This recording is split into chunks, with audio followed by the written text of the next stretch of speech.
but the gays are different. The gays are different. The gays are different on the West Coast. They are. Or you could have a lot of Midwest gays. Exactly, and we know the language is regional. There are many regional differences in word usage. There are many regional differences with regard to idiom.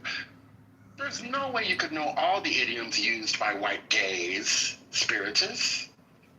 Are you saying that you do? Maybe it's generational. Perhaps. So I'm just saying, with Scooberton, if I were to wager, I'd wager that Scooberton is fluid. Yeah, he's fluid. Okay. It's giving fluidity. Okay. He's also very gentle and soft in his band. Very much so. Mm-hmm. Gentle and soft. And you know what happens? And you know what happens with admiration? Admiration gives way to what? Appreciation. Appreciation leads to respect. Respect leads to, love and acceptance and all of those things. So who knows? Wait, Scooby. We literally have nothing to do with this content. Wait, Scoob. No. You can mute up, sir. Well, Scooby, no, actually, I'm Wait, Scooby, I have a question for you. I have a question for you. I have a question, but you can't answer it when I haven't asked. Allow me to answer. On Clubhouse. Okay, answer the question that I wasn't going to ask. On Clubhouse, I've noted. Okay, now can I ask Scoob, when was the last time you bought poppers? I don't know what the. Okay. My work is over. He doesn't take me as the popper type. He's more like clean, straight to it. Like, enjoy the. Oh, shit. What the fuck? Well, I will say. That's like cold word for or some shit. I feel uncomfortable. Listen, it's not about that. When you guys have straight sex, I don't have to unmute and be like, I feel uncomfortable. Man up. Exactly. It's like Man up is crazy. Man up, what the fuck is going on? Rob from Houston comes on stage and hits on women and says all kinds of bullshit, and you guys just sit there and take it. But now y'all can't deal with this for 10 seconds. Y'all need to stop. We gotta hear that. I haven't heard Rob do that. You heard. When does he do that? I'm about to say, I haven't heard Rob shoot a shot. I don't see him doing that in here.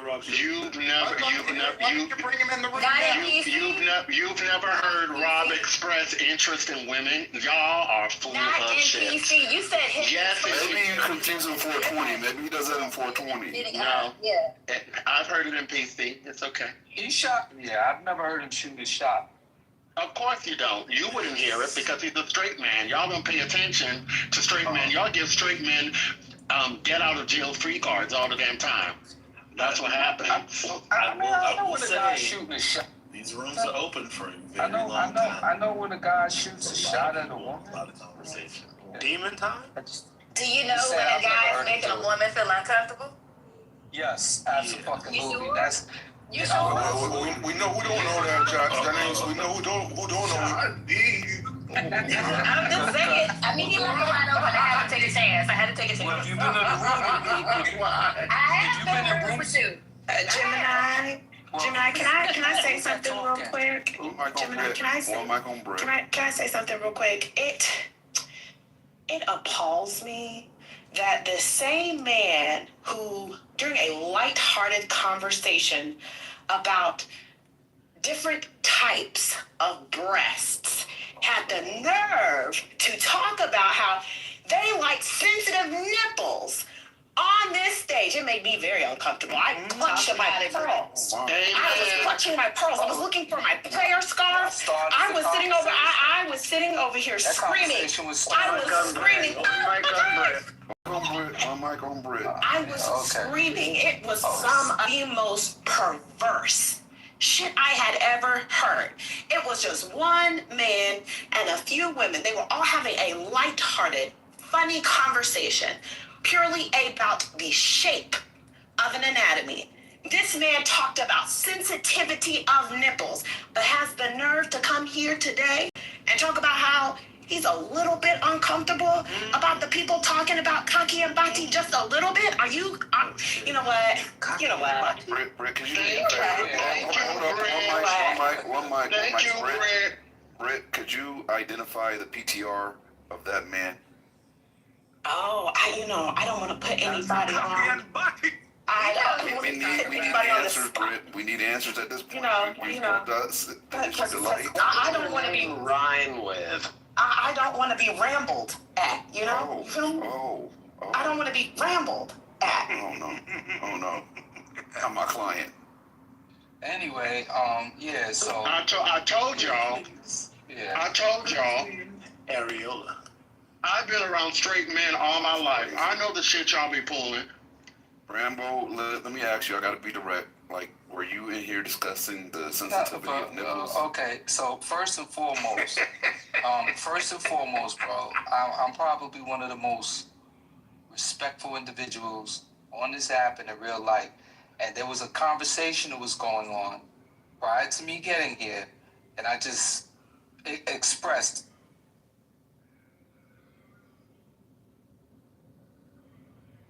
typical because it's me, then people feel some type of way. But other people can say some of the most horrid shit, and it's okay. But as soon as Rambo says something, Rambo, I need a concise answer. Rambo, that's a concise answer. The whataboutism is crazy. The whataboutism is crazy. We're not gonna do.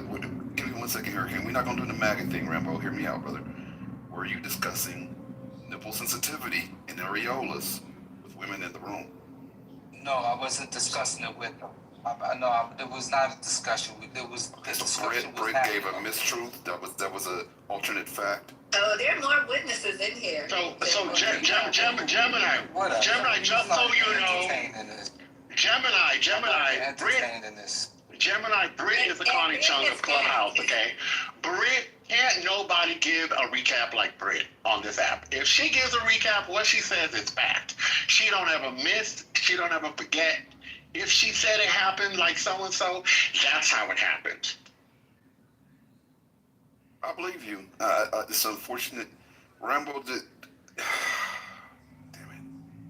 We was just talking, they were having a conversation about, ask them what the conversation was. What was the conversation, Britt? Could you give context, please? So the conversation was just, and we've heard this before.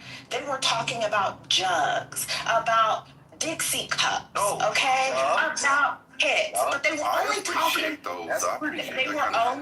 They were only talking about these shapes, the different shapes, bee stings, teardrops, things like that. Nobody said anything about sensitivity of the parts. Nobody gave any type or indication of proclivities. All they did was they were talking about different shapes. Once this person said they liked sensitive nipples, the entire conversation stopped. The entire conversation stopped, and they started talking about the news again.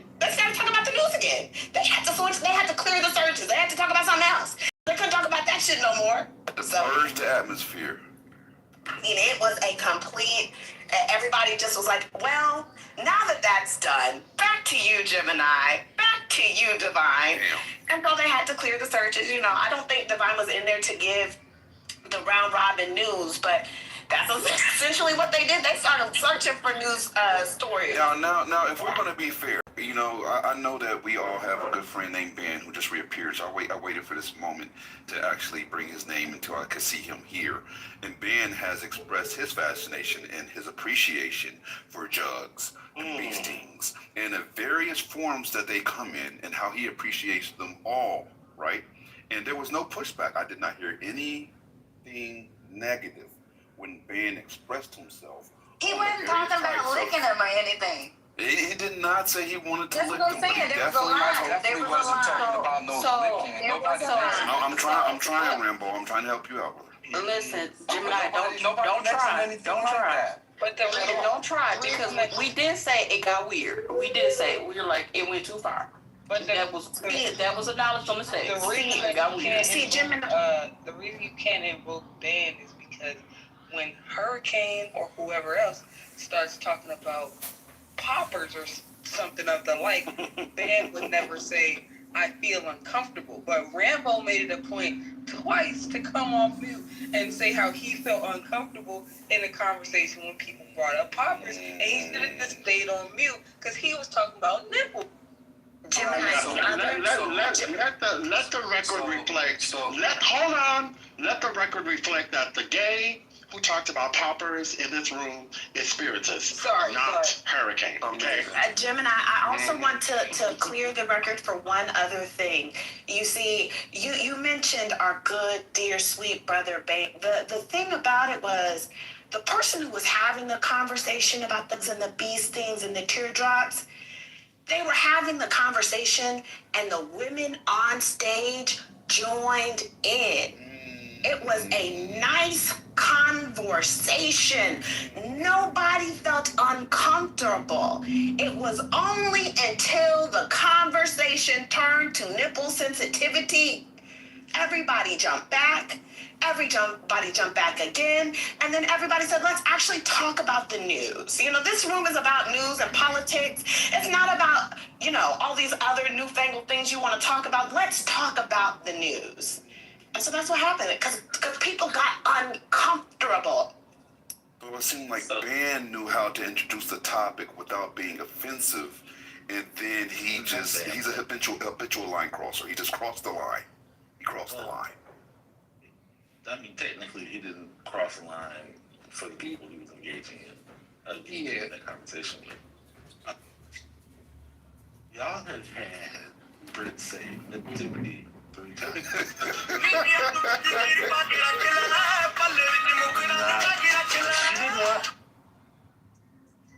Let's keep going. She did not lie. Fun bag. She told the truth. The only thing worse that Britt could do in this moment is last. No. The other one. There was like there were like cool little Martians, and there's some Mars attacks. No, not Mars attacks. That's a good one too. We'll table that one and we'll figure it out. But what about They Live? I don't think that's really a great movie, but it's an amazing concept. That's probably one of my favorite movies. You know, They Live with Roddy Piper. Nothing, no. WWE, Roddy Piper? You seen the movie They Live? No. If you look it up, Invaders from Mars, you mean? So They Live is the one where he puts the glasses on and he looks at advertisements. It says like obey and it says like get married and reproduce and everything's black and white when he has the glasses on. If you haven't seen that movie, it's fucking crazy. I don't know if it's a good movie, but the concept is great. That's one of my favorite quote unquote bad movies. I think you're thinking of Invaders from Mars. No, Invasion of the Body Snatchers. That was pretty good. Well, there's 2 of those. Come on, what's the name of that movie? I can't. Invaders from Mars. Oh, Invaders from Outer Space. Is that the one? Yeah, that's a different one. This is gonna be anybody seen The Bear in Munchausen? Now this. Yeah, but that's a Terry Gilliam movie. That's a good movie. Yeah, that's a weird. Man, I don't know why my dad made me look at all these weird movies, man. There's a thing in metaphysics named after that character called the Munchausen trilemma, because there's this one story where he pulls himself out of a swamp by his own ponytail, like he lifts himself out by his ponytail. And so that's like kind of like explaining, you know, human epistemology in a sense when you take it. That was a very strange movie. He went to the moon or something. Yeah, Robin Williams was on. Remember Robin Williams was on the moon and his head would detach? Yeah. He would be free to think and talk about philosophy, and his body would do horrible body crude things. And this was for kids. This movie was for kids. Oh, was it? That's not a kid's movie. Well, I thought it was. There's too many adults. He's playing poker with death. Munchausen by proxy. I don't know what this movie is. It's the same guy. I found it. Is it Munchausen by proxy when you think you're getting sick, so you bring your kid to the doctor? Okay, so I found the name of the movie was called Space Invaders. Oh, that one. That's a great movie. You should. It's very campy, but it was funny. I wanted to say hi to the same guy who did 12 Monkeys. There was also 12 Monkeys is a classic. I hate that, Jim. There was also Showgirls. That's what that. Showgirls was fucking horrible, directed by Paul Verhoeven, who did RoboCop. That was that's the whole point. That was the girl from Saved by the Bell. Saved by the Bell, yeah. Yeah, that movie was fucking terrible. I don't know how. And then there was The Happening. Did you see her boobies in that movie or not? I forget. I think so. Yeah. Yeah, I think so. Blair Witch Project, the worst movie ever made. You know, really quick, I was not a fan of it. Quick story. I remember going to the movie theater with some friends for the Blair Witch Project when I thought it was real. Like, I remember going to the movie and it was like, everyone was telling us, like, this is a crazy film. They recovered all these tapes from this weird thing that happened out west. So I actually went to the movie theater. I watched the Blair Witch Project in a movie theater thinking that it was real. Wow, they got you. They did get me. Yeah, they got me. I went there and walked out. One of the few times that I ever walked out in a film. Blair Witch is so amazing because it started a whole new genre of movie, found footage movie. What's that movie? 10 Cloverfield or whatever? Yeah, Cloverfield. There was like, they came out a little bit like what was that other one? Contagious, whatever. Like they came out with a whole Contagion. They came out with a whole bunch of found footage movies based on Blair Witch. Well, that second Blair Witch was Yeah, during the shop, whatever. That was a horrible. I totally watched that. I was like, I'm not watching any more of this. You know, another one was Paranormal Activity. Now, look, that first Paranormal Activity, I slept with the lights on. Oh, yeah. But you know, I mean, it has that Blair Witch Project feel to it. Yeah, you know, that Paranormal Activity, it was kind of creepy because you never saw no monster or demon. You just heard footsteps, right? You just heard sounds. You didn't really actually see it. Yeah. And then when they started showing stuff, then it wasn't scary anymore. Now you're like showing me some stuff. You know, and then it's not a movie, but you know what I liked really that did it really well was American Horror Story. Amazing. When they, in my opinion, the hotel one was the best one, but there's also the one where they do it like in the middle of like nowhere. I forget what that one. I like the one with the nuns. I thought that was Yeah, dude, they were so good. There's so many good ones. American Horror Story, I highly recommend. The one where he was like a terrorist, I ain't really like that one. But the one with the gun, like the shooting, yeah. Yeah, that's what I like. This where he was like a cult leader, like far right thing. Yeah, I didn't really like the cult leader one. But then like the Antichrist one, where they like brought all the characters together, that one was pretty good. The clown one was my favorite. Everyone that's the clown one. Somebody kind of, I don't know who laughed. I wasn't looking at my phone, but I don't think any of you guys took it that I'm like, stop the conversation. Oh wait, so you don't think that those two stories, that you don't think that you were being hypocritical in that moment, given what Britt told us about your areola fixation? First of all, I've used the term I feel uncomfortable many times about. Okay, you're not answering my question. You're not answering my question. Answering your question. Badgering the witness, sir. Badgering the witness. I ain't badgering no. Nigga, please. I ain't answering your question. You aren't answering it. That's not the question I had. Oh, wait a second. So you're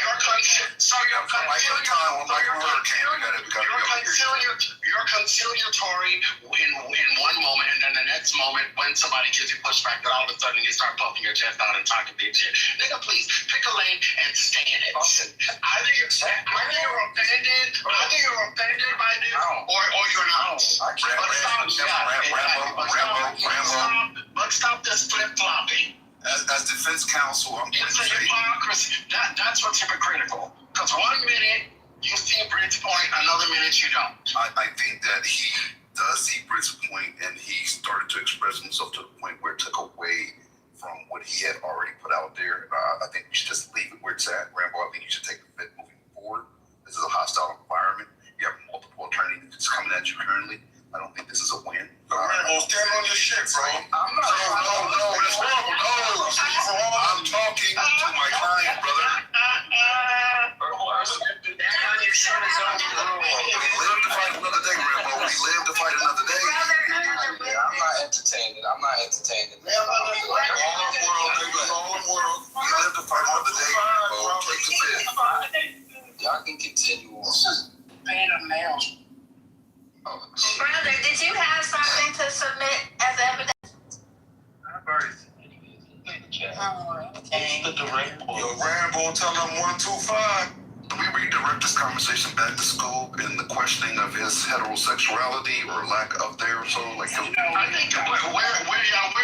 We're done. Questioning the 7 iPhones. Oh, that is exactly, brother. You're right. Yes. Exactly.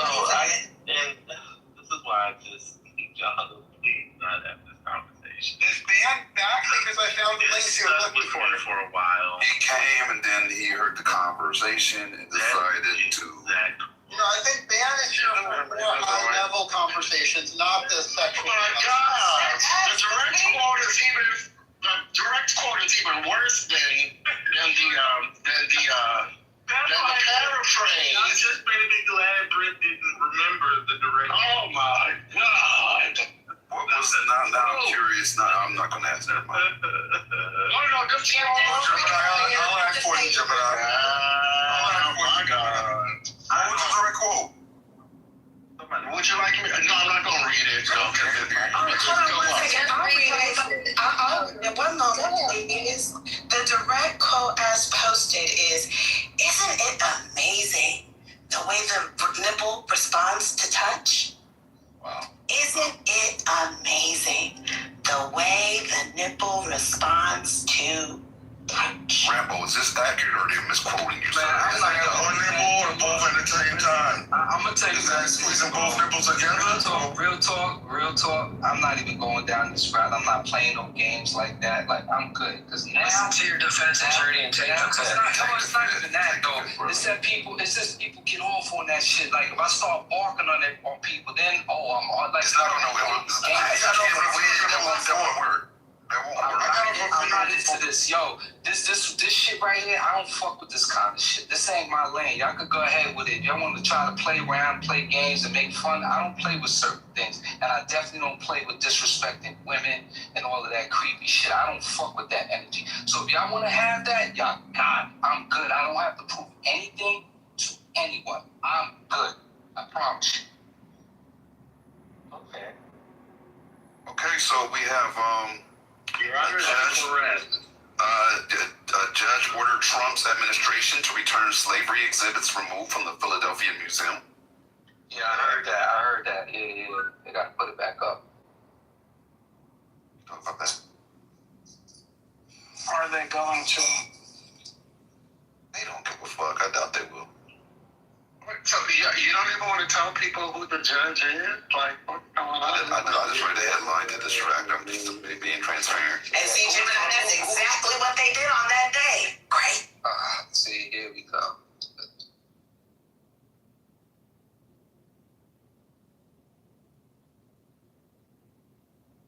Scooby-Doo, are you there? Yeah, I posted links that I think answered Ban's question about donors being left. You're looking for him. Yeah. So the contention I made is very simple. The average donor to the Democratic Party is to the left of the average voter. That's why trans surgery for prisoners was such a big issue, and trans hormones for kids, and all these fringe issues which alienate voters are popular with donors. That's why they're in AOC's platform. And I'll land my plane by saying the reason AOC lied and claimed that cowboys are indigenous to this hemisphere, she knew she's a liar. She said that to cater to her leftist donors. I'm done speaking. The links speak for themselves. Ooh. He's on that ass. Now, what's funny about this was that Ben asked for the George Soros stuff, where Brother Messi was the one who was just like, well, fuck it. If you want to give us links regarding the donor thing, you could give us links regarding the donor thing. So this is like half showing your work. No, to average instead of Soros.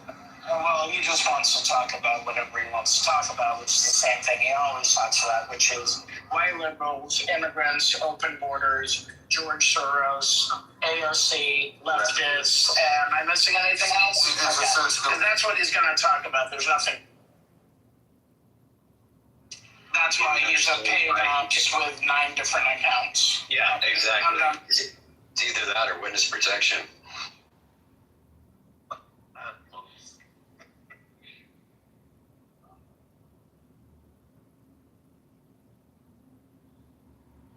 Never mind, I keep on going back to Soros is also anti-Semitic trip. I don't know if you know that too, but go ahead, keep going. Dan, are you there? So has he been able to show a direct campaign contribution or no? Negative. Objective failed. Failed. Yeah, it's pregnant, not pregnant situation. How sad.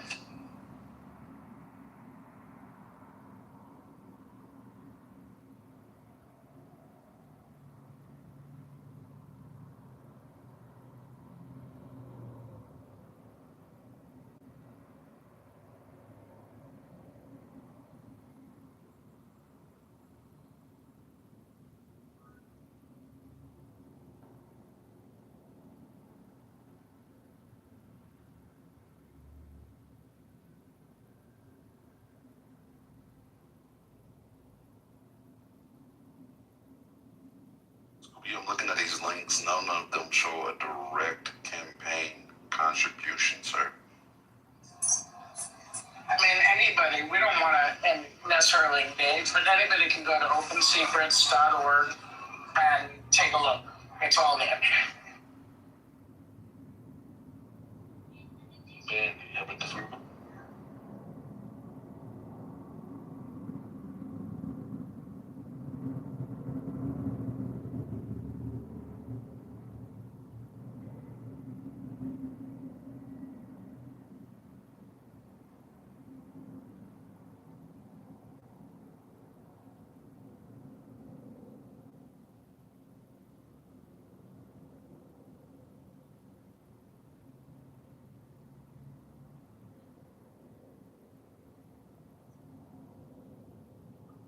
Was this supposed to be a dunk on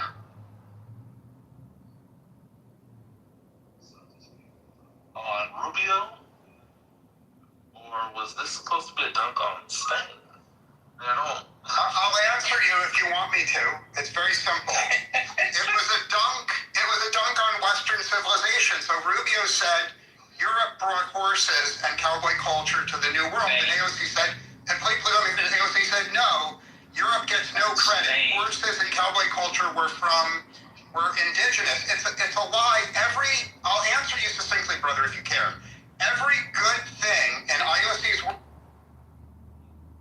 Damn. Did he say IOC? Yeah, I meant to say it. Some quarter hot one. Well, you know, still happens. Where do you go with this phone then?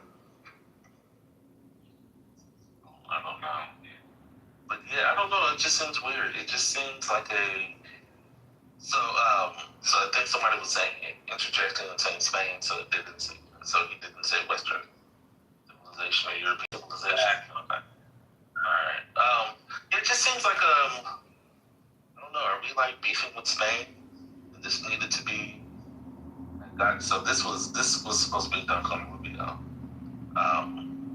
So it was completely unnecessary in a way that doesn't speak to anything substantive, like a policy. I mean, there's a lot of stuff this administration is doing. Rubio is, responsible for, or I guess is part of that we engage with, and to try and dunk on him only to be wrong about just like where the black horses come from just seems to be very But the moderator asked, why did you lie? Oh, Why did you lie? My take, Brother Messi, on why she lied. Thank you, Bill. Yes. I think that bad performance has emboldened pro-blackerness to Puerto Ricans, so we'll see more things like this more often. So that's my take. They have to deny European involvement. They have to say things that aren't true to stay true to Puerto Rico. I think a similar thing would be if you gave a DNA test to AOC and it showed majority. No, thank you. Please let me finish. No, thank you. No, thank you. Okay, I'm going to say, thank you. If you gave a DNA test and she was mostly European, she would deny that too, the same way. No, see, that's why I mean that's unnecessary. No, well, yeah, but Elizabeth Warren lied about being European, didn't she? No, lied too. You gotta learn to read the rooms. He likes to be an asshole, Johnny. He does it purposely. I think we want a white man's take on where colonized people's DNA comes from. What's going on? Please. Nasty word.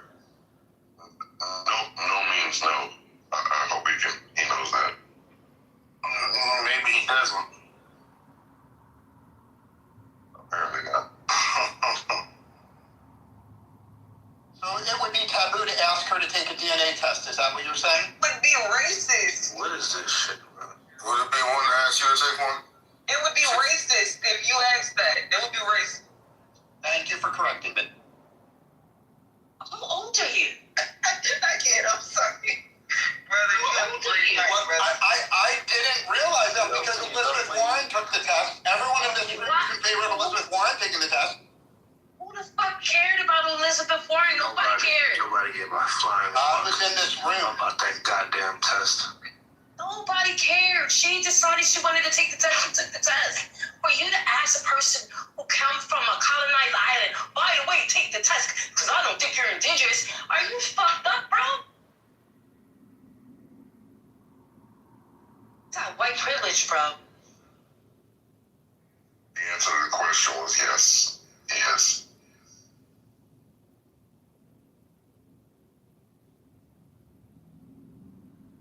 Yeah, having 37 different burners is a bit of a red flag. Definitely hangs out at lunch and fucking choking forks. That's what AOC lied about.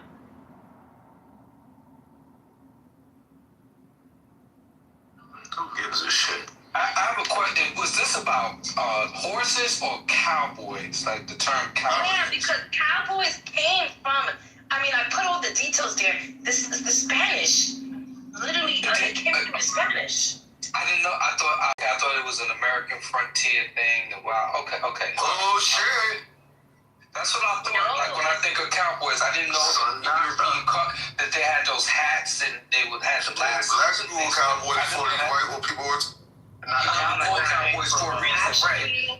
Not a cowboy came from West Africa. Actually, they came from West Africa. I don't know all that. I'm staying in America, and when it came to cowboys, the Spanish, because remember, North America was divided, and the Spanish owned Mexico, the Spain owned Mexico, California, Arizona, and they're the one that bring their ranchos people there to show them how to do cattle, and it just stuck in that area.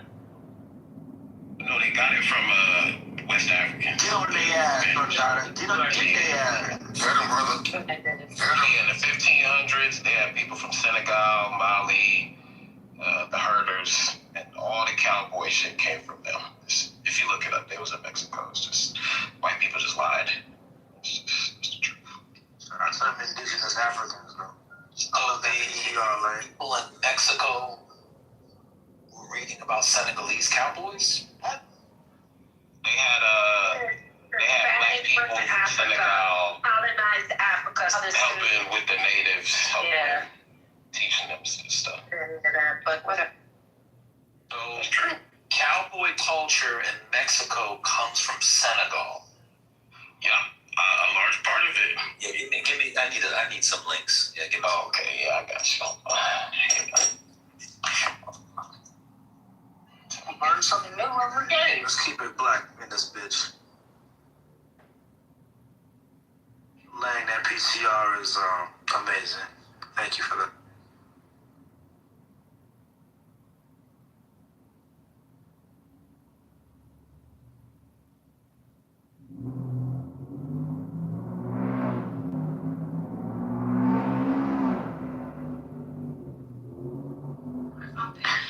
Dr. Library card, that PCR looks like a young girl from Virginia.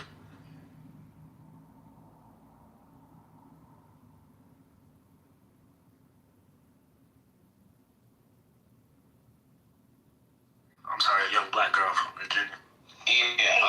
Africa. It's the same North African shaped Spanish horse culture.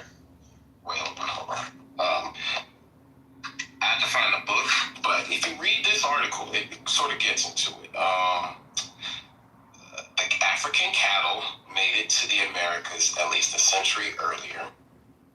The first cattle in the Americas came from Spain. Right. Then these guys, they look at the cattle in Mexico, and they're finding out it's a mix of European and African breeds. Get on their ass, brother. Fulanis, all those guys, they was there. I'm telling y'all, it's a lot we don't know. I was reading that black people was teaching white people how to swim too. They did not know how to swim, a lot of them. Did not know.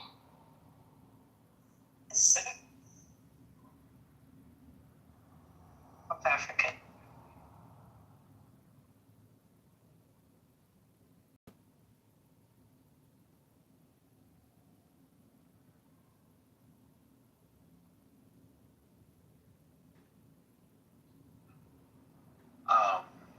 I don't know.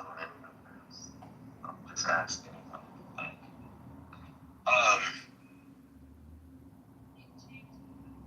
When were the Moors Spain? How long? For a long time, right? So I'm sorry. So Let's get into it. 700 years. So I thought cowboys was the settling of the Midwest and like the whole. I've been watching too much John Wayne. Like what was? Oh God. I've been watching too much John Wayne. Not that I watched it, but okay. What were they called? Someone says it's from another land. What were they called? Anybody? I need help here on this cowboy thing. I need help.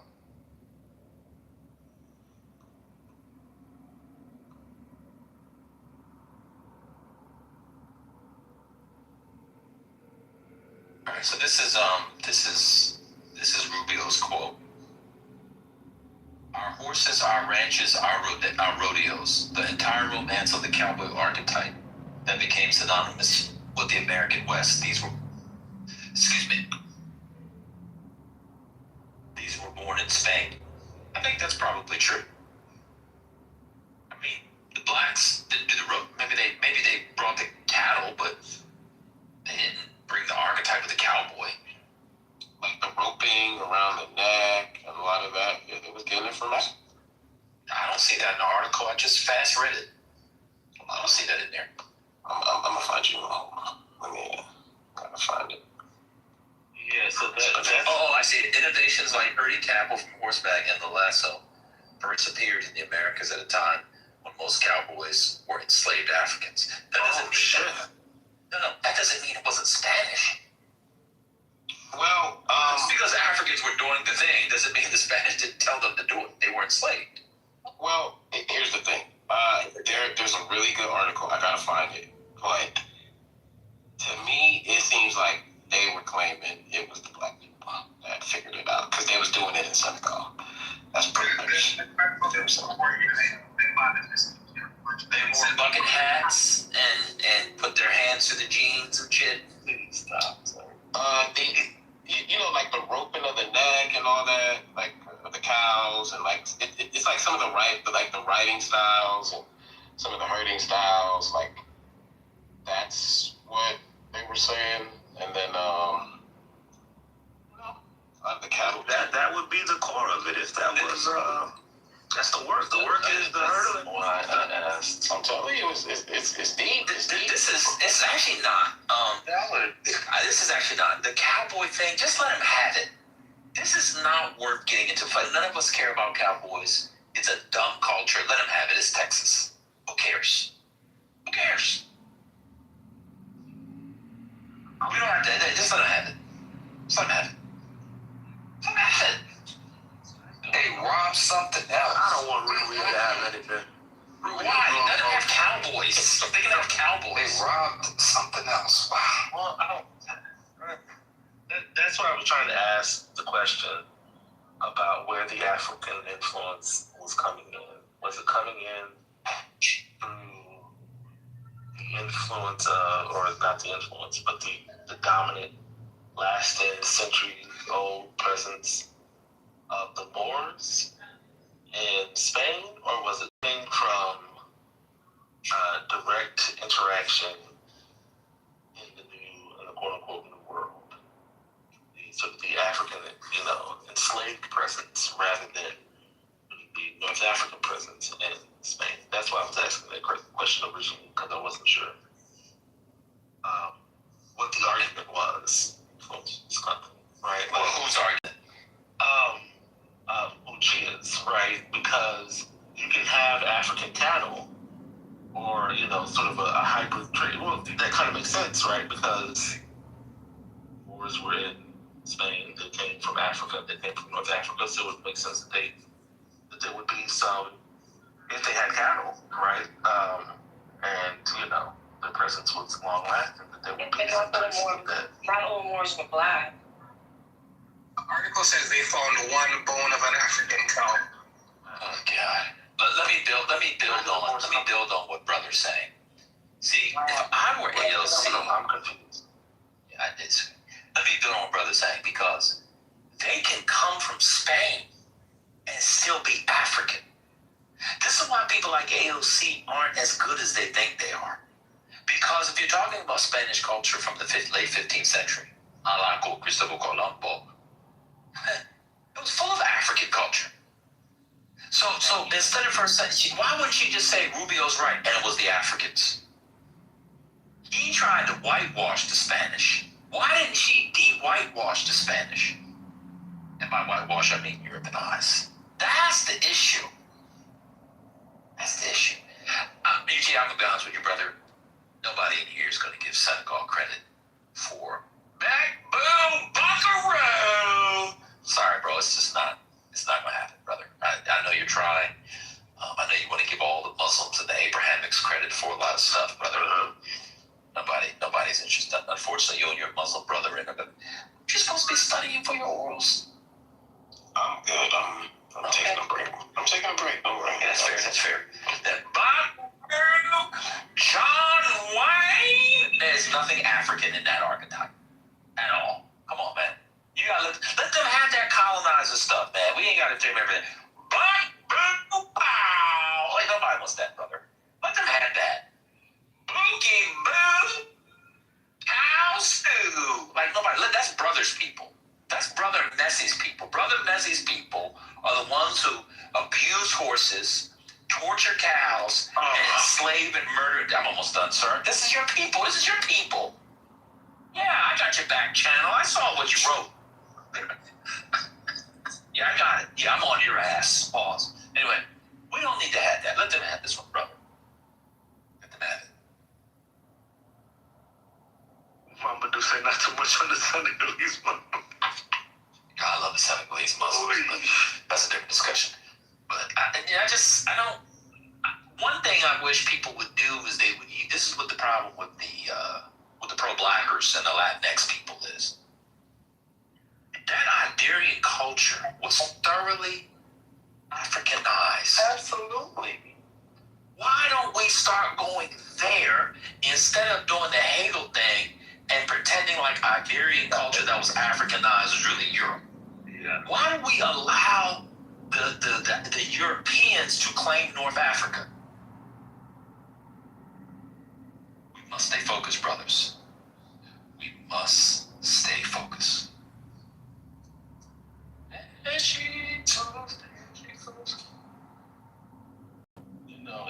lot of work to do this, but I appreciate this. Sam, what you said about this sculpture.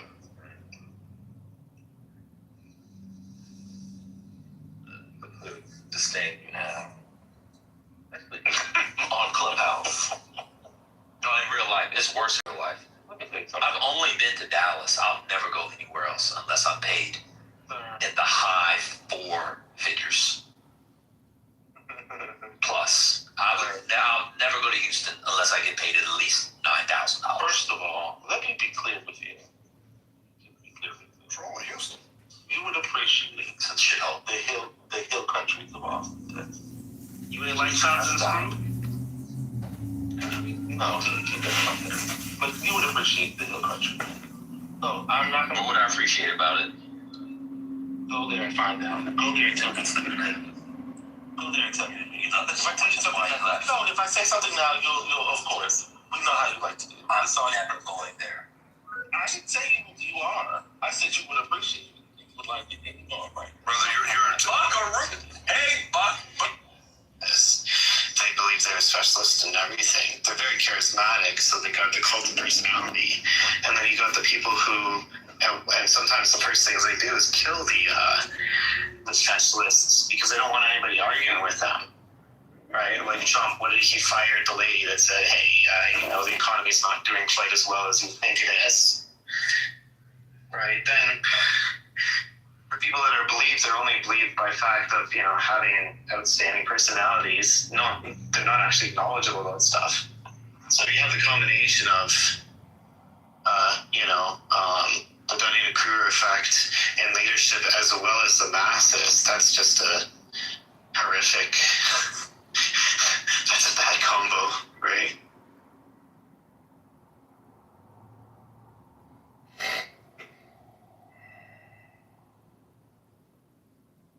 I mean, it might, probably I'm not saying anything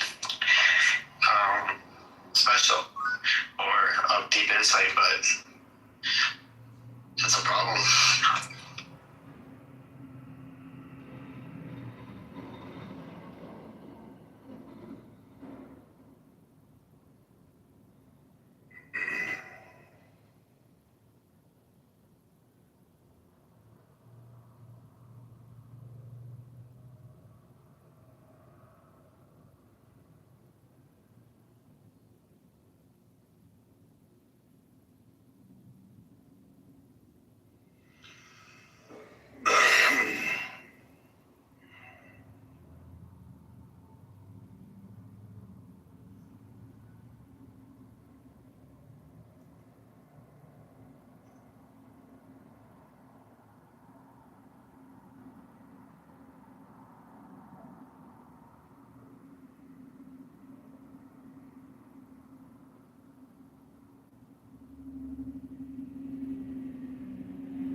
Look at how popular the audience is.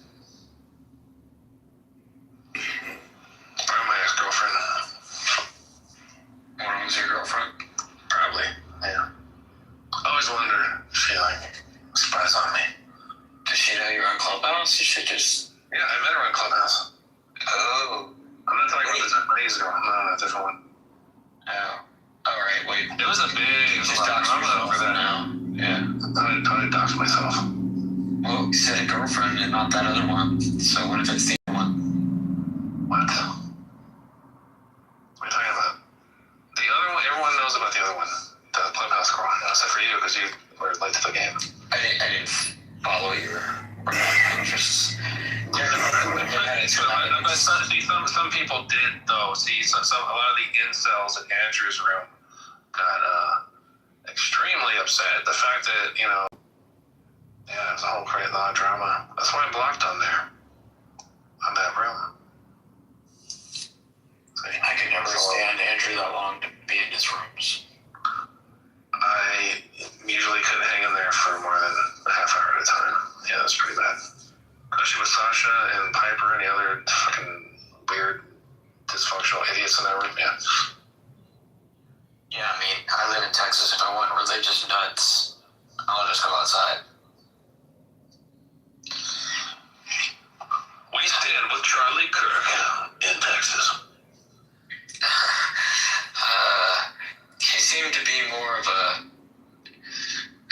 government-sponsored, troll than anything else. So I don't know how well. Something about Texas, you gotta fit in with, I don't know, some kind of Texas connection. Or you get moved here and you're just like, all right, well, I guess I'll deal with these dumb fucks.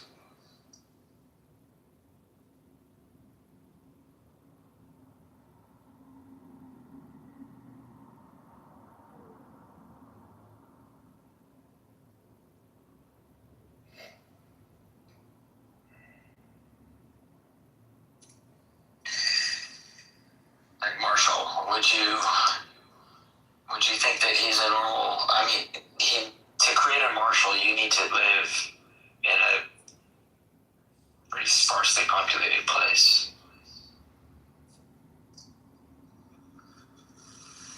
And not finish college. Probably due to drinking.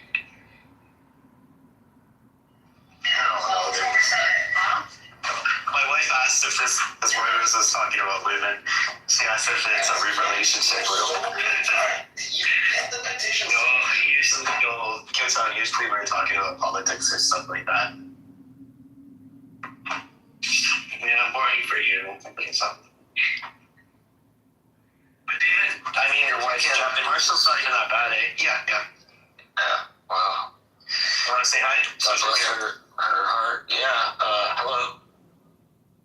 I've never been to Canada. Closest I've been is Thailand and Australia a couple times, but I'm an American.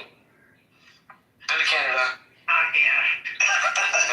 Vancouver and I'm here at Windsor, but I guess I've been closer to where you're from than where you've been. You're shy. You don't need to say that. She's Japanese. When it goes.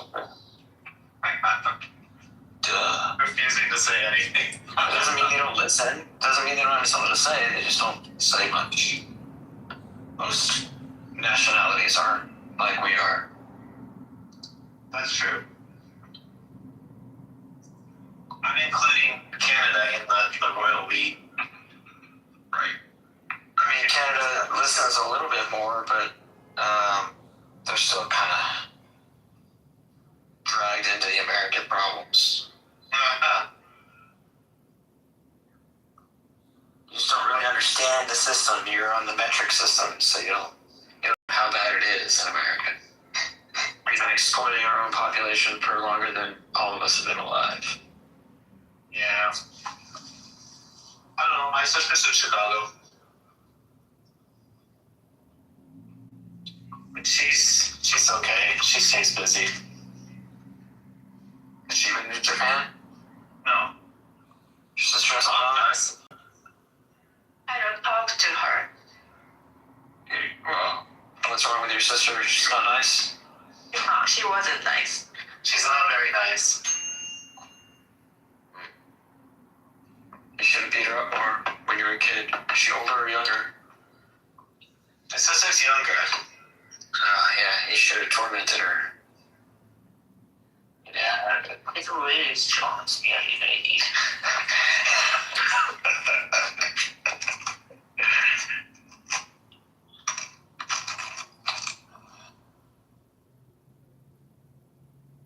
So what does your wife do for work? Or is the perfume business? What do you do for work, Jojo? I'm a bookkeeper. Bookkeeper? Mm-hmm. How many clients do you have? How many clients?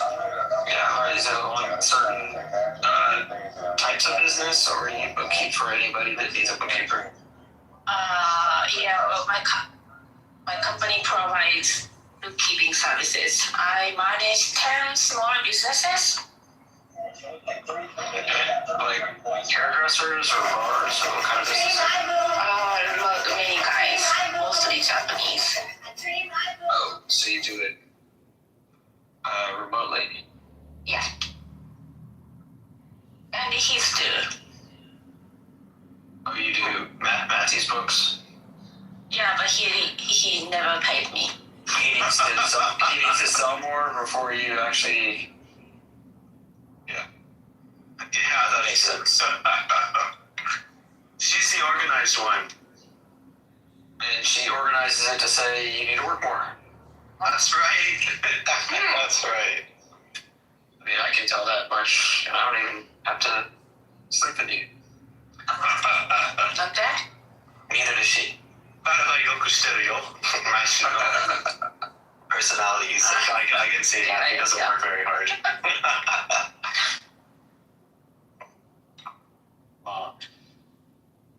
Alright, well, who cooks better? Neither. Yeah, me, maybe. Neither. Oh. What do you do for a living?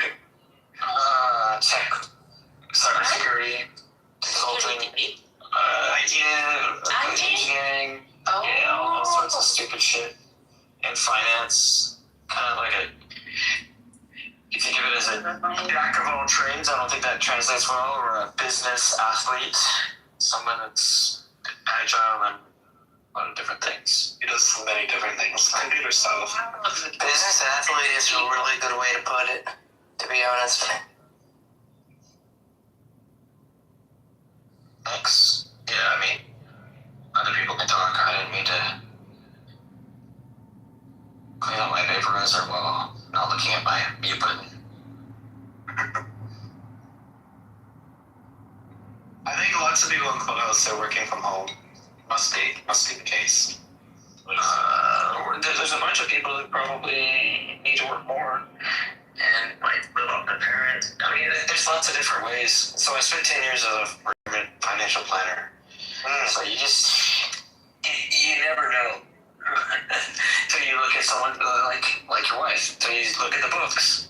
And you see every transaction. You don't know where the subsidies lie. Or here's, somebody with a sugar mama or a sugar daddy,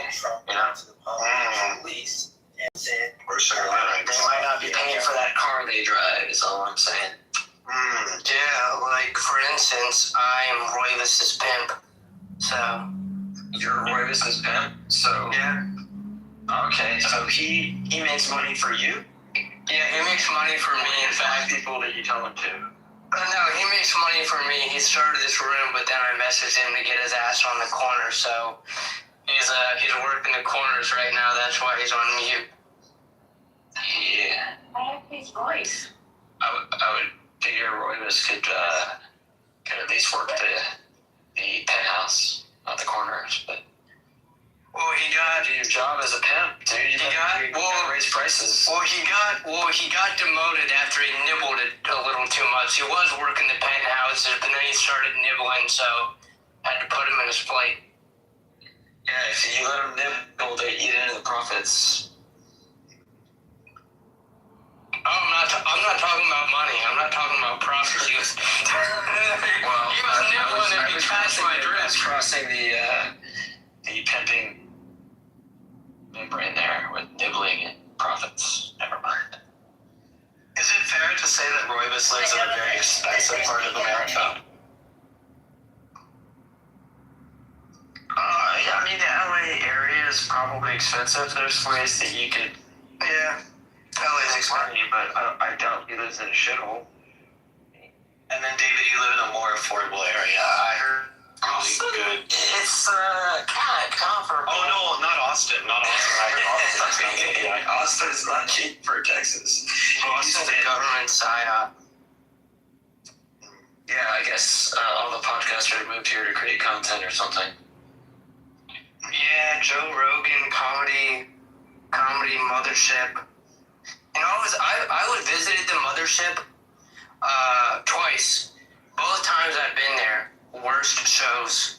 And I lived in New York for a year, so I would It's overrated. They get you captive, take your phone, put it in a little burial bag. Yeah, it's pretty bad. I agree. But it was a free show for me, so I didn't give a fuck. I don't like the tear people down kind of comedy. I like the people that are more creative than that, but whatever. Yeah, I don't know. My problem with comedy, I've shared this story, but I saw Adam Sandler's part. He was doing a tour where it was like half stand-up, half like his music that he does. And Rob Schneider was there. And he did about a 15-minute set. God, it was bad. Like 5 minutes in, I just left. I told my buddy, I was like, text me when his set is over, the next comedian starts. I don't know. The whole Rogan Sphere comedy, they have like 5 jokes and then variations of the 5 jokes that they told before. I don't know, it's not funny to me. Like, I like comedy that makes me think, and if you're just punching down all the time, like, it's not entertaining. It's like old, bad comedy. Yeah. Adam Sandler's, he's probably better, but it was good. The rest of the show. Yeah, so like it was about like each like warm. So it was Adam Sandler and friends. So the first 30 minutes of it was the and friends. So like other people that he invited on the tour. David Spade was there. Spade did some stand up. Yeah, this is the people I don't like. Only if it was like fucking Tim Forty. But I think or like the only other good people are dead, like Phil Hartman from that time. South Park. Saturday Night Live, yeah. See, I'm from Colorado, so I default to where the comedy is better per capita, right? And the other thing is, in Austin, is Mike Judge, the guy that wrote Office Space, Idiocracy, Silicon Valley. So, in fact, 2 girls ago, 2 relationships ago, I was dating a girl that taught his kids kindergarten. So it was like, that's interesting. Whatever that 1 degree of fucking separation is between Kevin Bacon or something. Yeah, 6 degrees. You guys are familiar with degree away from people. Are you guys familiar with the 1980s? There was an amazing comedy happening between New York and Toronto, and it was called the SCTV. Like us Canadians, yeah. Yeah, but dude, there was like Isn't that where Second City got its start? Or no, Second City was different. Yeah, but here's the guys that were on it, right? Like John Candy, Eugene Levy, John Martin Short, Dan Aykroyd. I heard you, Dan Aykroyd. So Rick Moranis, like so many. So many like heavy hitters. Yeah. No, they were all so many, and they were all from this. It was the SNL of Canada before they all moved to New York and became SNL. Yeah, actually, SNL got its start. Or Saturday Night basically got its start from this SCTV. You know, without them, they wouldn't have had it. It was the minor leagues. Kids in the Hall came out to SATV also. Yeah, well, yeah, I mean, it's all good. It's like just an amazing creative year, and I don't know what it was, like maybe the purity of the cocaine at that time and the sex of it, but you know, it's yeah. Yeah, so remember that sketch comedy thing, the Kids in the Hall? Kids in the Hall? They were pretty good too. Yeah. Squishing your head. Squishing your head. No, crush your head. I crush your head. Yeah, my dad used to do that, and I was like, what the fuck are you doing? And he was like, oh, it's from this show. And he showed me the clip. I was like, oh, I crush your head. Norm Macdonald, his jokes are so long, but then when you get it, you're like, oh my god. Oh, They're like meta. They're like jokes inside of a joke inside of a joke. If you're young, you're not gonna like them, but Norm when he did Update, and he was just like he almost got like kicked off of SNL. Like apparently like lawyers within the OJ trial like called up somebody and said, bro, tell Norm to like stop talking about OJ or we'll sue your ass. Like, cause he would just go in on OJ. Oh yeah. I mean, but he's a newfie. If you guys know what newfies are, Newfoundlanders that have their own unique culture out on the East Coast. They're known as far the friendliest Canadians, like really nice people. So it's friendly. You know why? It's crazy work. You know why? Why? Why they're happiest? Why? Because they live pretty close to dildo. That's right. There's a band called Dildo Canada. Yeah, Newfoundland. Well, Russell Peters, like, he's pretty fun. He's What do they do there? So they have an interesting festival. Each other. Yeah, they have an interesting Howie Mandel, right? Tom Green. You're from there? What's up, hero? Oh, Mandel's from Toronto. Mandel actually is kind of a friend of my father's. We're making fun of Newfoundlanders and their dildo proximity. But Newfoundlanders have a really interesting festival. It's called the Mummers. So you get this, right? So in the small towns, everybody gets like stark raving drunk, right? You meet at the local high school gym. This is the adults, and you put on masks, and then you go like mumbling down the street. You're not allowed to like say anything where people can actually recognize who you are, what your voice is, and then you come to a house, and there's maybe a group of 20. You knock on the door, and you come in and you mumble, you go mum mum mum mum mum mum mum, and you play music and you dance around. And then if the person inside that house can guess who someone is, they switch places with them. So someone from the group of the mumblers, they watch over that stranger's house and they stay in that person's house, and then the group goes on down the road and another group comes, and the new host who's serving alcohol from someone's house that they don't know does the same thing, and then by the end of the day, everybody's in everybody else's, like, in different houses, and they're like completely drunk, and they have no idea where they got it. Yeah. So and they're wearing masks. Yeah. They're wearing masks. Philadelphia like that. There's a mummer parade in Philadelphia. I wonder if that's the same mummers. In Philadelphia, there's some kind of racist history to the mummers. It's just colder in Newfoundland, so is that how everyone's like newly found themselves? Yeah, it comes from Ireland. Yeah, I don't know. It's an old. I think the finding yourself has to do with dildo. I'm pretty sure. No? Nobody liked that joke? I was how old when I found my mom's first dildo? Boo, boo, boo, cow. New topic. No. Bro's joke flopped so hard that it wants to pivot to another topic. Insane work. That's right. Thank you. Yeah, if we have a story to get into. I'm not gonna pretend to be James or anything, but yeah. Hey T, I'm not a mod, but if anybody can give Hero an invite, I don't know if he wants to be part of this shit show or not. Elevate him above the anons. He's been invited. Alright, cool. Johnny, bro. Set. Make it so number one. Oh, so I've been trying to like design this whole application for learning and all this other stuff. And my grand design, I finally got to saying to you, might appreciate this, to saying that I'm really just trying to design an educational holodeck. And it's like, okay, got it.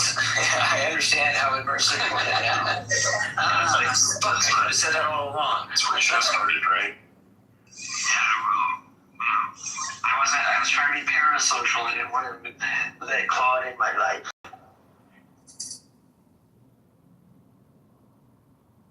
It's a bit of a joke. But, yeah, it is interesting. I got to put a proposal together, and it's like, oh, you're in Central Texas, and you can work with your alum of UT, and Austin Community College has got all the studio for the PBS station is co-located in the AC campus, in one of the renovated campuses that took over a mall about 15 years ago. And, fairly centrally located part of town, on its way out next to the highway, towards where they're putting a fab. Eventually, Samsung's building not well talked about, but all this stuff's coming together, and I'm like, the barrier to entry is actually lower because for the last 2 years, and I think for the next 3 or 4, there's grant money for anybody in like the 7-county area, and it's way larger than the Austin Metro. It's graduating from high school, gets like 4 years of free ACC, and they're putting in a fab. What community college is going to have a fab department? That's just nuts. So, yeah, Austin might be where it would be good to put people back on the brain track from all maybe the viewers that Joe Rogan's turned off of Trump. Maybe. I heard Virginia has like so many data centers, like good to work there. Right? What does a data center do for work? They don't employ very many people. I don't know too much about it. Build them and like install some shit. So like there's some high incomes that are generated for a short period of time, but in general, it's like once you've got the Roomba, you don't vacuum anymore. Right. Yeah, that's true. Yeah, if you go into Business Insider, they have it's the only site with like a map of all the data centers across the United States, and apparently it was a hell of a map to put together because like Google does not want you knowing how many data centers there are, but there's like between 1,200 and 1,600.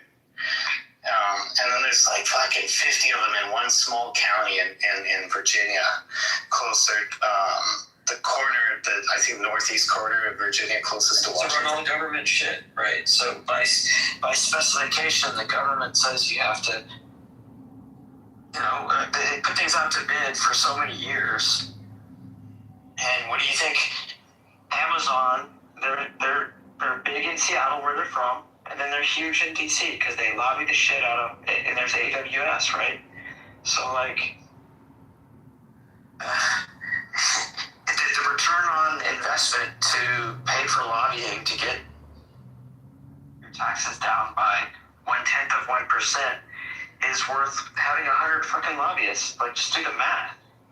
And it's been that way for a long time. So, the other reason there's data centers there is you're kind of on the eastern seaboard between New York and Chicago. Right. So it's just pretty centrally located. As ports go, the Chesapeake is a pretty big deal. Good river systems too. Coal and gas. And coal's dying. It should die faster, but Trump keeps trying to pump life into it because he's got some, rich old friends that won't die. But like, I haven't even watched the video, but I've seen it available on, what it would be like if we didn't have renewable energy. It's just ridiculous. We're trying to go back in time. It's just so stupid. To go back to 2009 and undo the entire framework was to say that climate change is real. So let's treat it like a quote, government emergency, which is, okay, special powers to do something about it. Because our Congress has been broken. Matt, you got to be younger than me our entire life. Roydus, we're probably about the same age. Hero's a little older. TD, I had no idea. I didn't even bother to guess. Johnny, I have no idea. Caleb, when did you graduate high school? In the 90s. Okay, me too. In the late 90s. All right, so I'm a little older than you, but not much. 96. Yeah, so like, there's this exennial thing where we straddle the most between the analog world and the digital world. I feel this a lot. I feel this a lot. Yeah, me too. Yeah. Sorry to interrupt you. No, I mean, that was all I really want to say is that it's a whole other language when you've done both and you're not captive to one. You understand the benefits of analog and like body language and talking to people, but like I've got kids, I have twins, they're 6th graders, but whatever, they're not dumb, but they're in Texas schools, even the good ones. But like I can see the difference in 30 years of schooling, and I grew up in Denver, as I've already mentioned, and then moved to Texas the very last year of high school. So I got to see it, but on my way out, where everybody has senioritis and they don't care. So I joined athletics and then pushed myself to make varsity because still a dude, right? So anyway, but I didn't pick up volleyball. But so I was too short. I played volleyball too, dude. I was too short, and in Denver there wasn't even a sport dudes played, right? So there wasn't anything about volleyball. And when I was in college, I was on a co-ed floor on my dorm. Not all the floors were co-ed, and there were cute girls, and they had volleyball coaching. And I was like, hey, can you teach me what? Because I don't want to end up in the net. I know you have to do things differently. And even to this day, I play volleyball because it allows people who work in basketball. I could shoot, but I was 5'2" at the end of my sophomore year in high school. I'm 5'8", but I still can jump high. And I made my I'm 5'7". All right, well. The technology thing, I often say that I speak technology with a little bit of an accent. My kids are totally fluent; they have no accent. Right. Well, and my parents are immigrants, are technological immigrants. Oh, my parents are now in dementia regression, but they. Anyway, it's a whole different sad story. But when people are like, "Oh, you're long-winded," I'm like, "No, I explain things to both the immigrants and the natives because I want to bridge the gap." I've always thought that people, when there's more sharing and understanding, it's a better world. But no, that's not the world that you live in. Biological, because I told you so, I'm from Littleton, Colorado.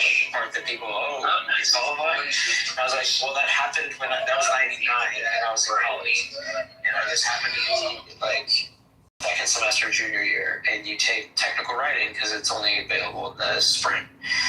And anyway, I wrote a paper on biological terrorism the same semester I was being recruited by the Navy nuclear officer program. So.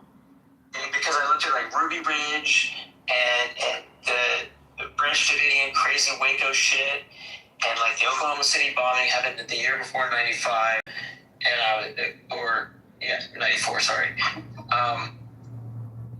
And I was like, what does America need to do? We need to actually solve our problems using diplomacy and peace. And do the dividend of the Cold War being over, and of course they went the other way into terrorism and asymmetric hatred. Sucks.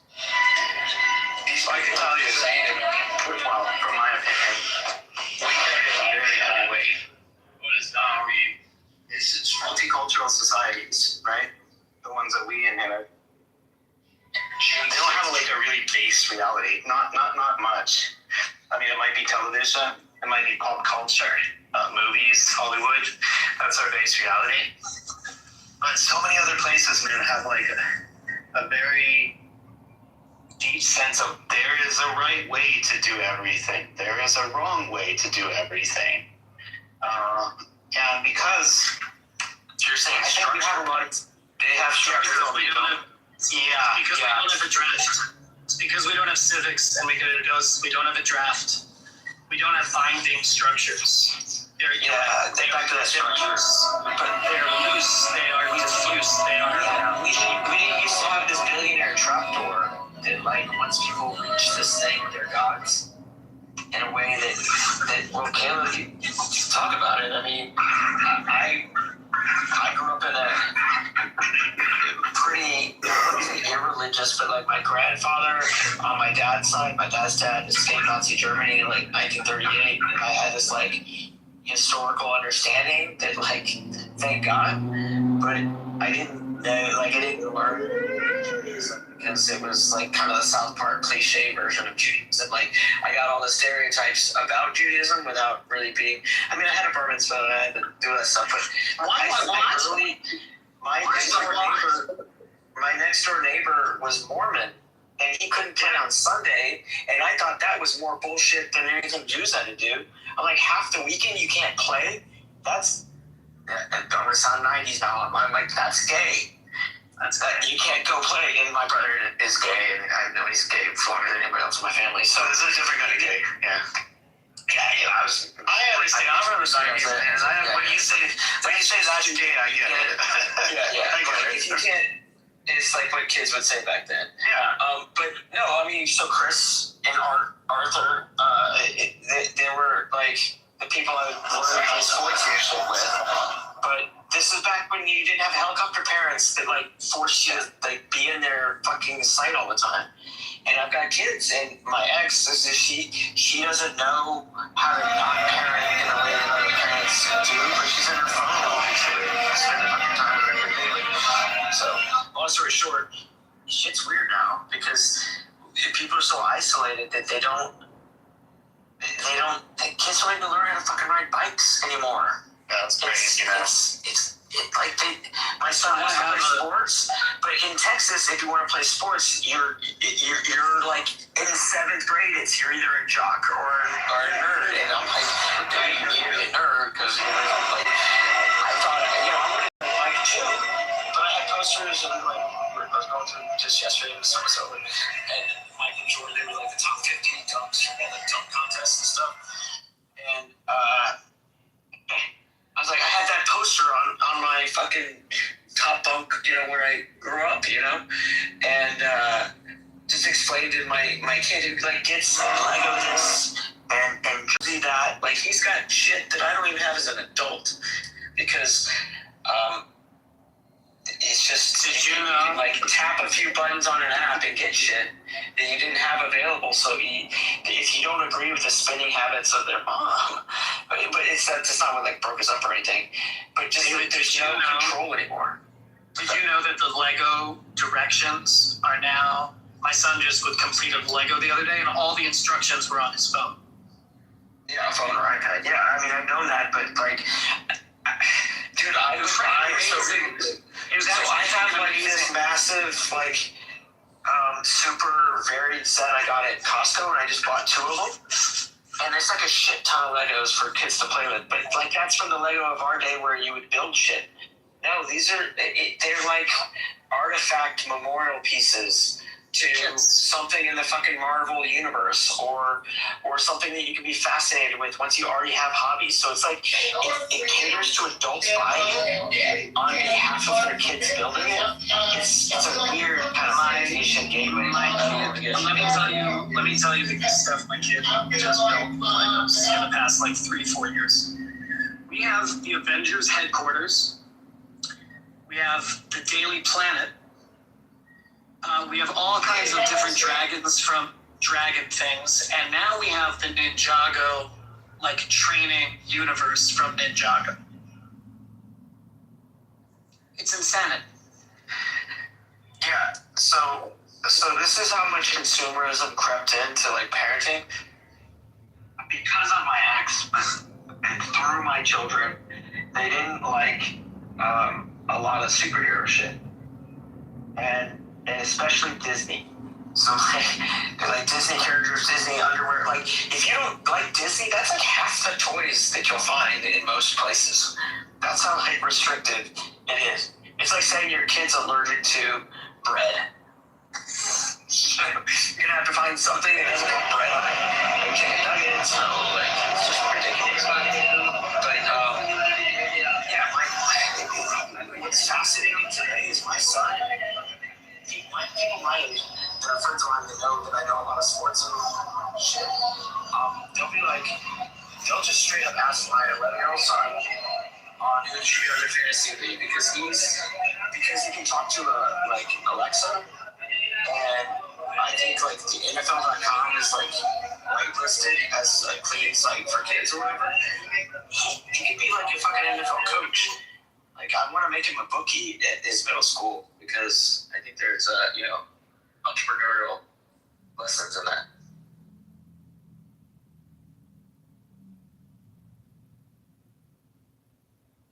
Kid have had to jump. Sucks. Hero. I know you're not up, but I didn't know if you were listening. Parents. Matthew, you can have kids. I don't know if your wife's still there. Probably not. We're kind of old. spend some time at the Boys and Girls Club or whatever. So I like teaching little, like, people spend time with them. That's the thing. Yeah. It's time. It's like, because we don't even have shared experiences. When they sit on the couch, they're on their phone. They're not on their couch watching, shit with their parents. Like, we grew up in a household that had one TV, one screen. Before the remote control. Change the channel on the dial. There was VHF or DHF. There was DVR, there was a VCR.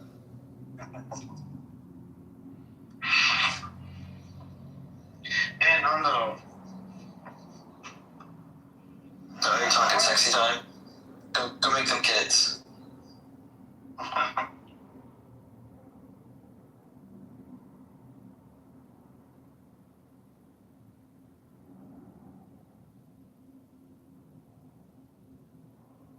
Everybody, yeah. In every country. And he's weighing on every event of the moment.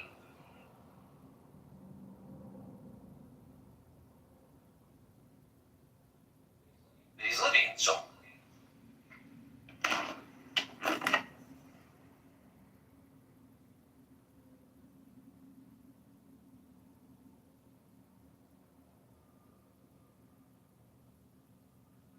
Black people, it sounds like you're doing the same thing. But you're also talking about a part of the country that, yes, of course, you were free.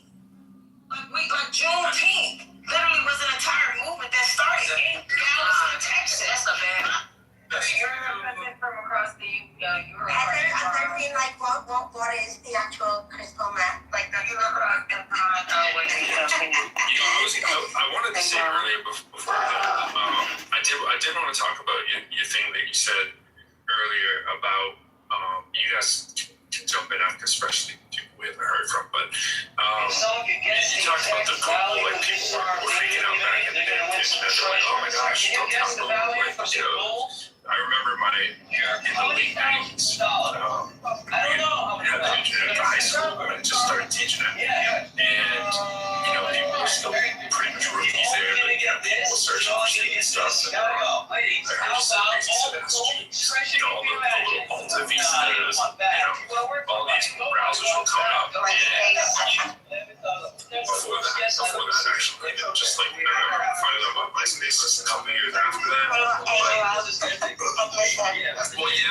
take a little bit. I'm saying people are starting to get weary of what you put into a search browser, right? And I remember the lady that I taught with, she was a bit of an alarmist in everything she was smart. She was a smart lady. She had a PhD at the time. She was working with this high school. She was just super people said, oh my gosh, don't type anything in Google.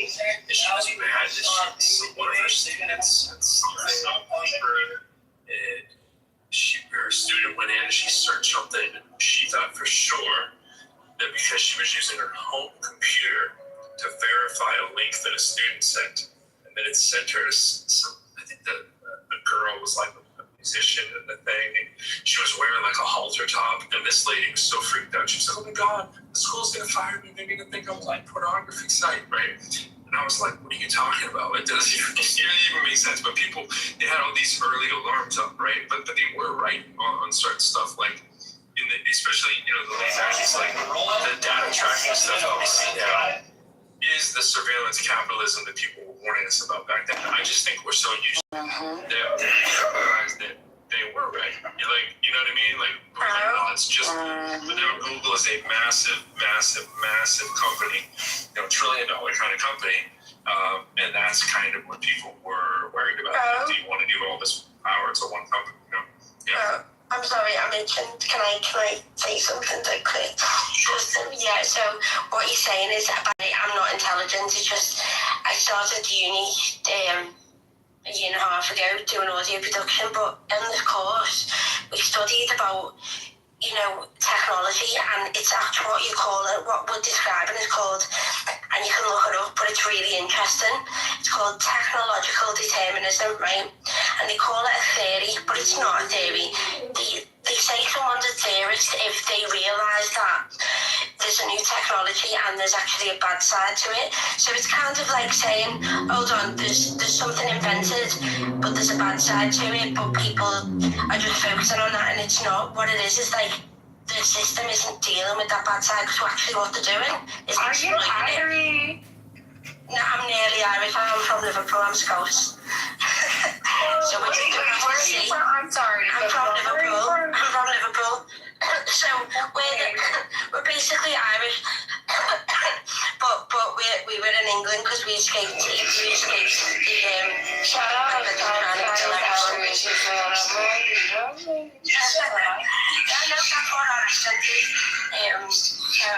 No, I'm sorry to cut you off. No, you're fine. Too fast. Tell me. You're fine. No, I can understand you. I'm good. Thank you. I'm glad you said that, though. Some people go, are you Australian? I'm like, no.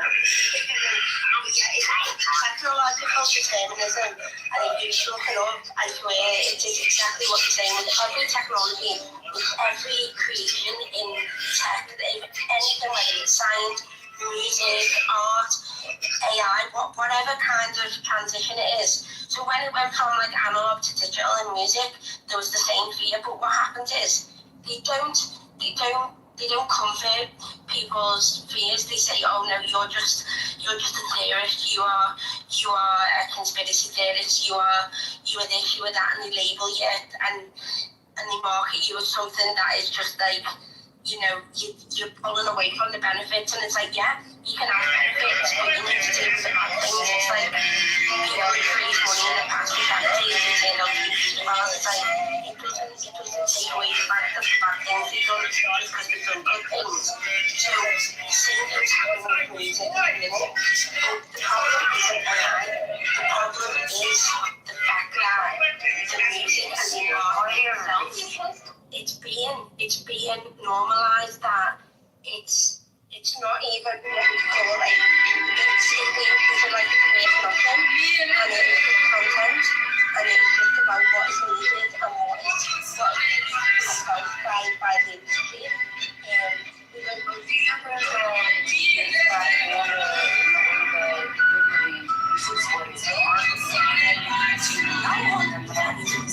Of course, because that's what they've done. That's how the majority of the industry, the music industry, is going to be. It's money. That's how it's going to leverage its capital. I agree. Look at this. This is just propaganda. No, it is, but that's what propaganda is. I also see is propaganda does have the ability to hurt you. But it does, but they're not taking the fact that they're not dealing with it. What is propaganda? Which type? One propaganda.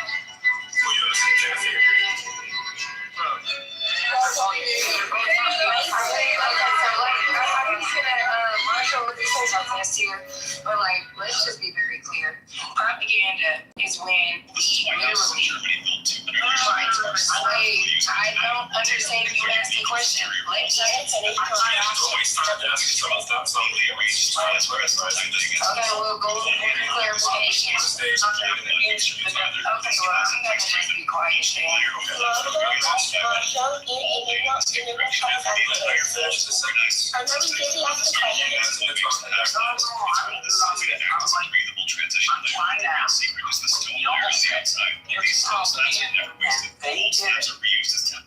Who is doing propaganda?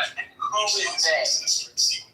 Okay, so the industry leaders of the commercial market, they are the ones who are using music and they're using AI and they are exploiting the positive innovations of technology advances in AI to exploit music and artistry, and they are using it as propaganda, even though they will not label it as that, but it still doesn't mean it's not propaganda. And if you need a definition of propaganda, there's a lot of dictionaries out there.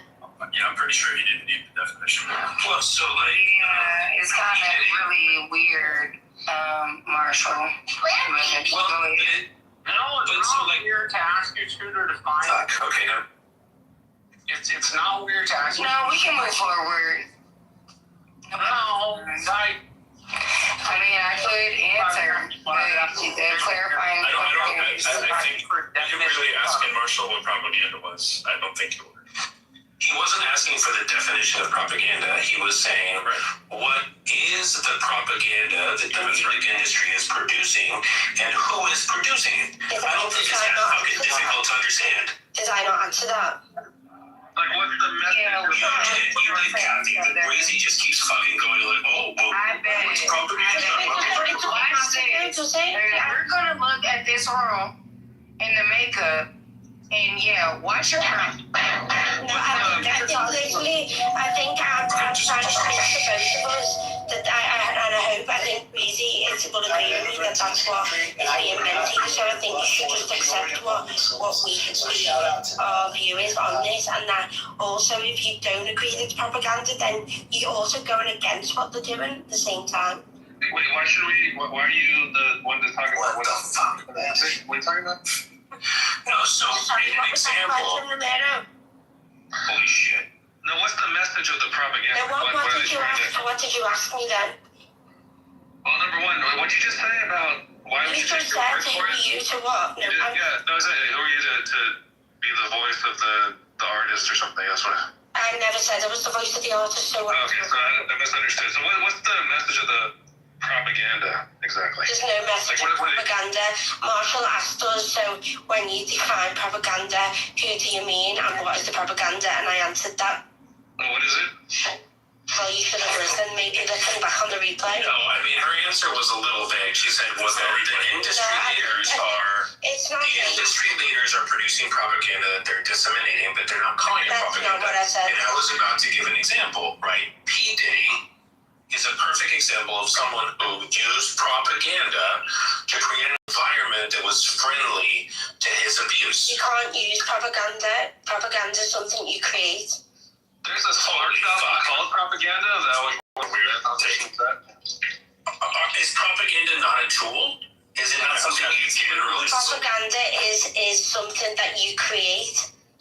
Well, no fucking shit. So are cars, so are tires, so are towels. You use them, yes. Because if you use propaganda, it's propaganda, and you've created more propaganda. So propaganda. What's the definition of propaganda?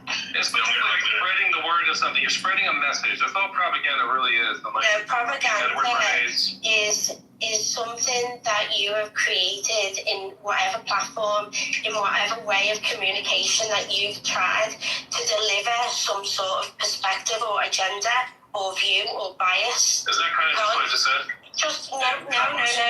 It's also something like, when someone says, "Oh, by." What do they put in the water in Liverpool? Like, what do you water? Do you know what they're putting in? It's called truth and genuinity. What are they putting in yours? Is it brainwash? You know what we need to do, Kathy? When you started, right, you were talking about how you weren't all that educated, weren't that smart.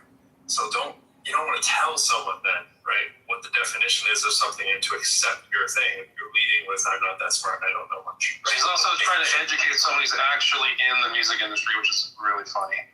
But yeah, it's, I was directly hired by major labels to do tons of work. I don't know how much Kathy can say for that, but probably zero take on what I was saying. What I was saying had nothing to do with music whatsoever. I was just saying that it isn't all that crazy back in the day that people said, watch out using Google. And now we just my point is, now we just kind of accept what Google is, multi-billion, trillion-dollar company now.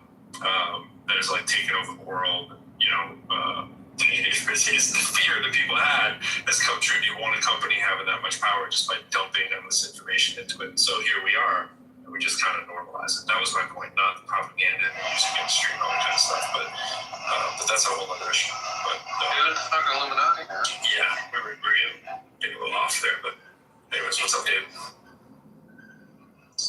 I was not a subject matter expert in anything except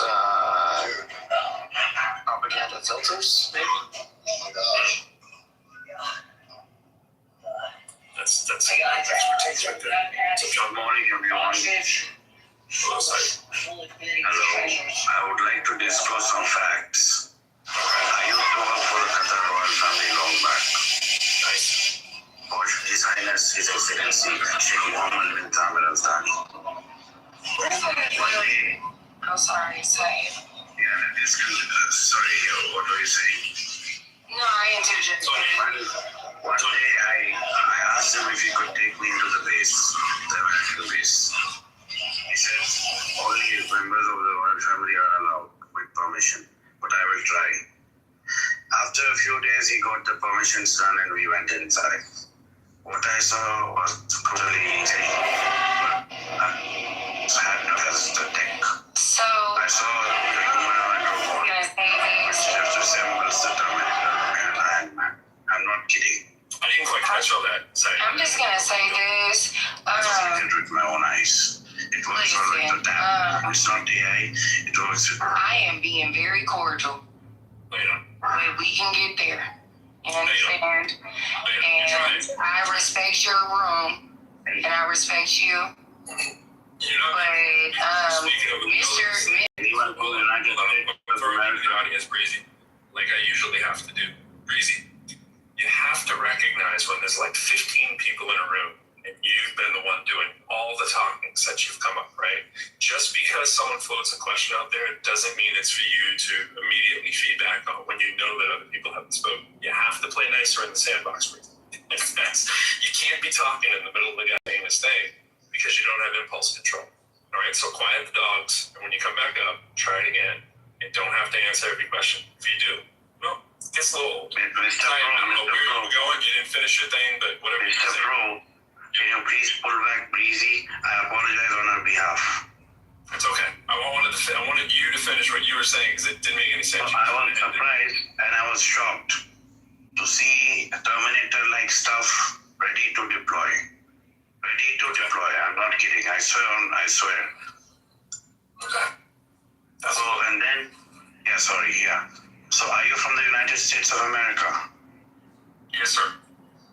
Long live the United States of America. Long live... Are you talking to me? The president. Oh, what did you say? I said long live the United States of America and long live Mr. President. I missed that. I think I said long live the president. Okay. Can we get him to pass away before he can give out a bunch of pardons? It might help turn the page. You know, sir, that's the perks of Just know who you're calling sir. I served our military, so you can go to the base in Qatar all you want.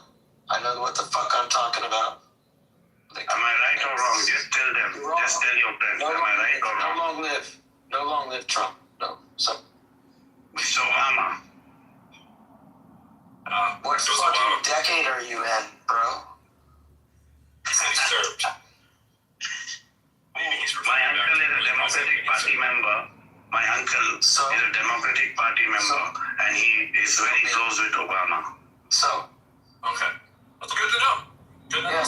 Just saying, I'm just saying. If we were in the same room, I would give you a high fucking five. That's one to grow on, motherfucker. High five. I seriously don't know what their real faces are, but I admire them. Get to know faces, that's all. Life advice is all. By nationality, I'm an Indian, but by paper, I have a permanent residency for the state of Qatar for 99 years. Because my father has designed the Torch Tower, the iconic building you see. Permanent residency for 99 years? Yes, because they received from the royal family and their recommendation. Hey, Pro, do you know if you put on a pair of sunglasses on one of my albums, it just says obey? It's like all in black and white. No, I didn't know that. Yeah, Syed, fuck them. And that's why. Breezy speaks again. Alright, I'm gonna just leave it alone. I'm not gonna cut anybody off. Breezy, does your eyelid twitch to spirit pressure change ever? Does that ever happen? Breezy, don't get on that What now. do you want to know about atmospheric? They'll throw you down again. Don't get that on their nerves. Yeah, I'm not about to cuss any of y'all out, but go off, y'all. But no, fuck them.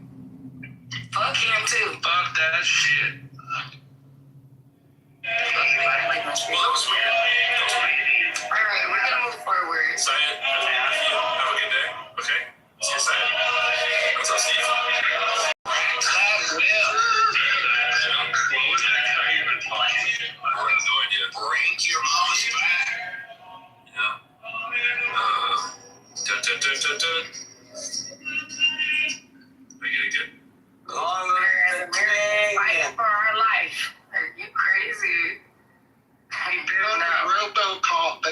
States?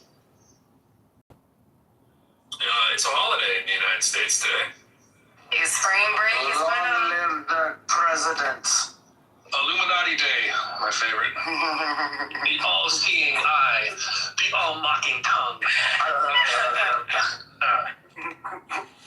I got a fun little clip here I wanted to play. It kind of goes to the 5 mega themes shaping the next decade. Sound a little like you, Steve, when I said the 5 mega theme. I didn't even try, and I had a little Steve in my voice there. Check this out. This is something to do with the economy. LeBron James, Josh Doss saying this. I like him. Check it out. The weirdest thing about the narrative that So we can talk about propaganda now, right, bro? Since I was playing the clip, that would be your cue to not talk. The weirdest thing about the narrative that LeBron James is not clutch is not just that the narrative is wrong, but it's that he's statistically the clutchest player of all time, and that it's not particularly close. The weirdest thing about the myth that Republicans are better at handling the economy than Democrats is not just that the Republicans are worse, but it's that they're worse by every single macro and microeconomic measurement. LeBron James has 5 playoff buzzer beaters. That's the most in NBA history. Jordan only has 3. 10 of our last 11 recessions have been under Republican presidents. In the playoffs, in the final minute, with the game tied, or the other team leading, LeBron James is 23 for 50. He's shooting at 46%. Kobe is like 12 for 44 at 27%. LeBron's taken more and made more. Every single measurement of real GDP, including this one from the Woodrow Wilson School of Department of Economics, will show you that GDP is higher under Democratic presidents as opposed to Republican presidents going back to like 1945. In the final 30 seconds of a game, LeBron James is 40%. Kobe's down to 20% as well. No, I hear your claim that Republicans are just better at handling the economy. I hear your feeling that LeBron James isn't clutch. I hear it. The only problem with it is that the data don't back up your worldview. And the data actually called them demonstrably false. On go-ahead shots in the final 5 seconds of playoff games doesn't get more clutch than that. Embiid was 5 for 11. In that same situation, LeBron is 7 for 15. The average inflation rate under Democratic presidents is 3.8%.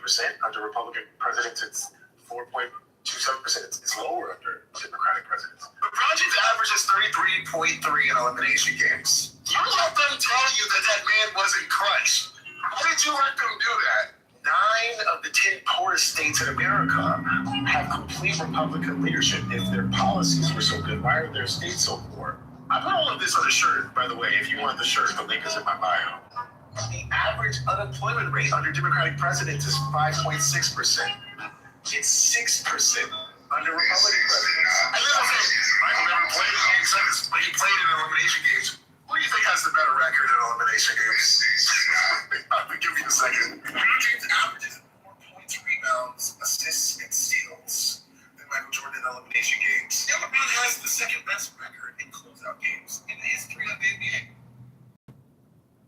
We have this conversation. Not important, sir. It's a major point. You have dragged Texas. You have beaten the shit out of it. You have just cause for doing so in Clubhouse. I'm asking you as a Clubhouse. Please. Yeah. And like, what about Black Voters Matters? You don't think that's an important organization? They can't have a conversation in the same way as before, so just stuff like that. But in general, like I said, I started going into Andrew because I appreciated that he seemed like he was honest. And the one thing I do think is good about him is he's obviously like open to dialogue, because if you're a Christian like Andrew, and you're willing to come to these rooms and have your like deepest beliefs just ripped apart by a crowd of people, and then come back the next day and do it all again, like I kind of respect that. Like I don't know if he secretly has doubts that he's an atheist, and maybe that's why he comes to these rooms to just constantly like talk about it.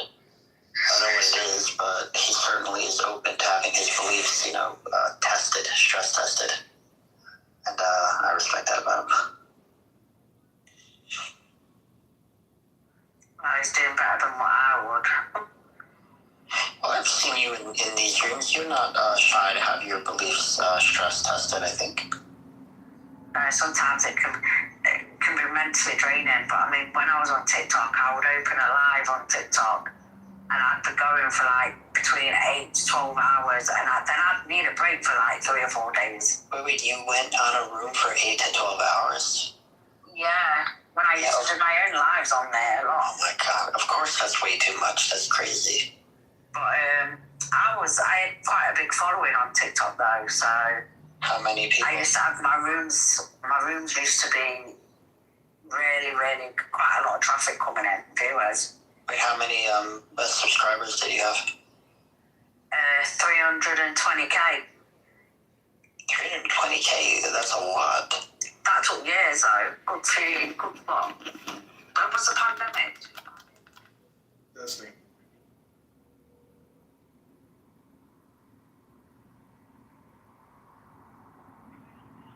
Hi, can I place an order for a pickup? Can I get a large cheese with garlic, thin crust? A large cheese with thin crust cheese pizza with garlic. Yes. Can I get the what is it? The chicken parmesan?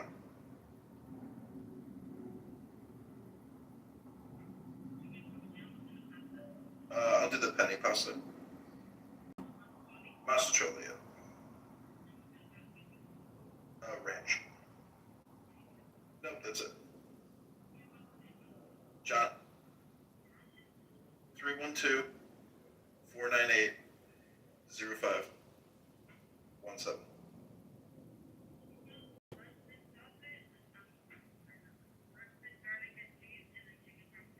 Correct. Okay, Caesar, thanks.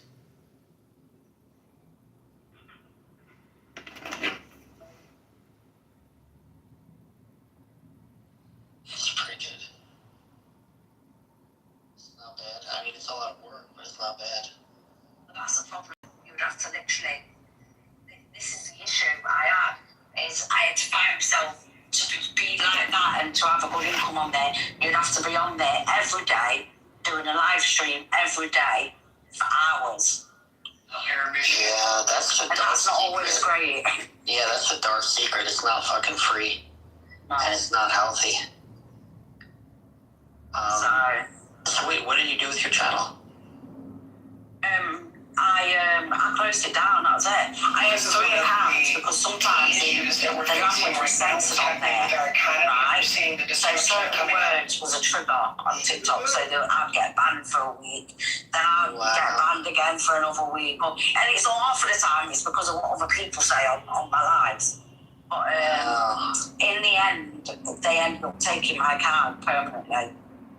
So you didn't shut it down, they shut you off? Washington, yeah, they shut it off. One of the things I think... I shut the other 2 down myself, but my main one with the big following, they shut that off. And I thought, I'm never going to be able to get all them followers back so quick again.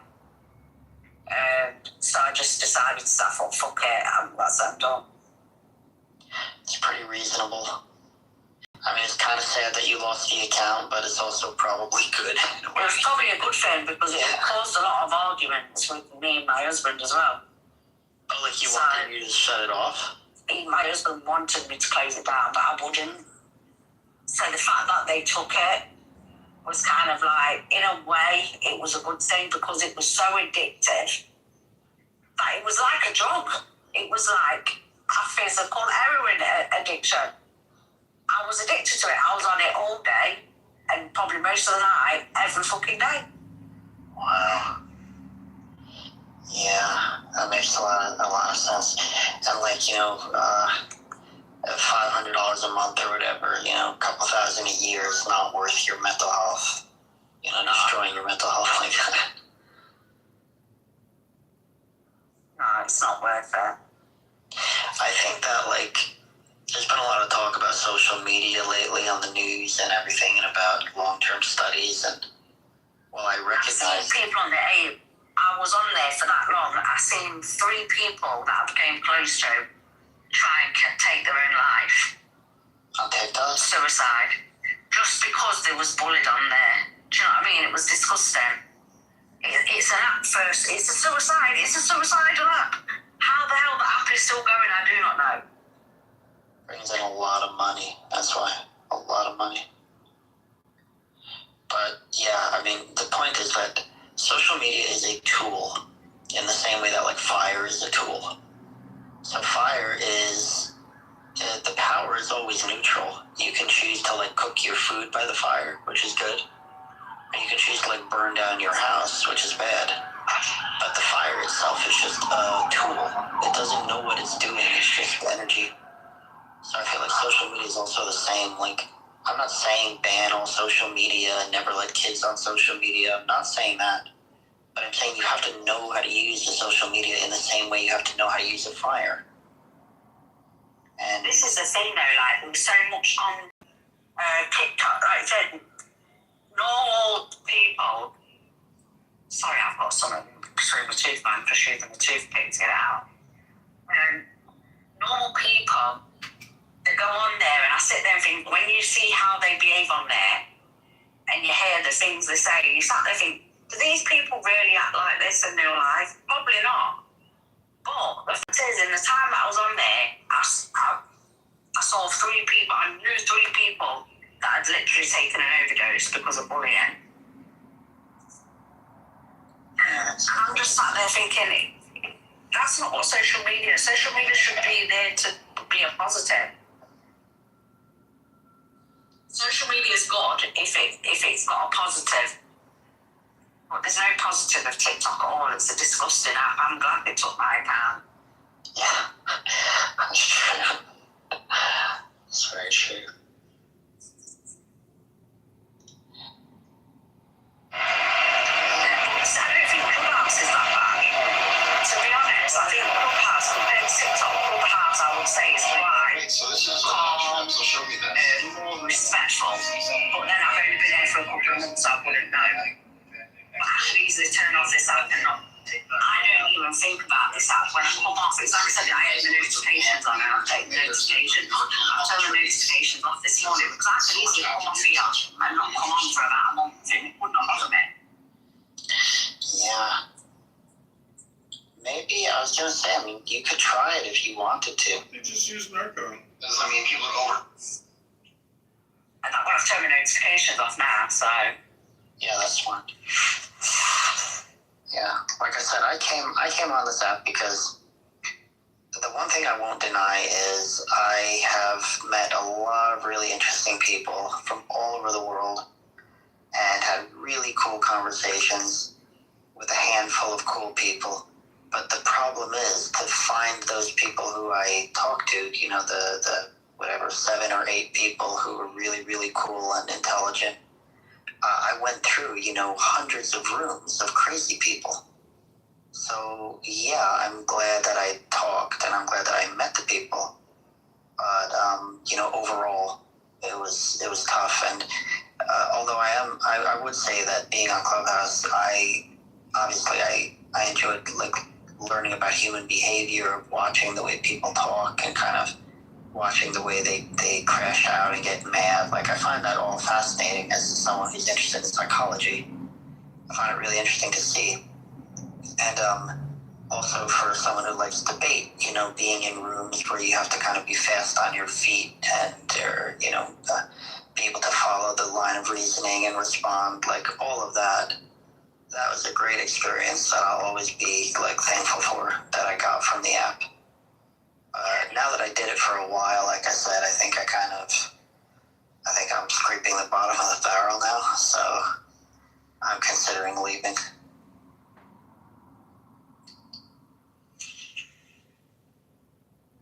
We all say that. Yeah, I recognize that. I've said it for years on TikTok.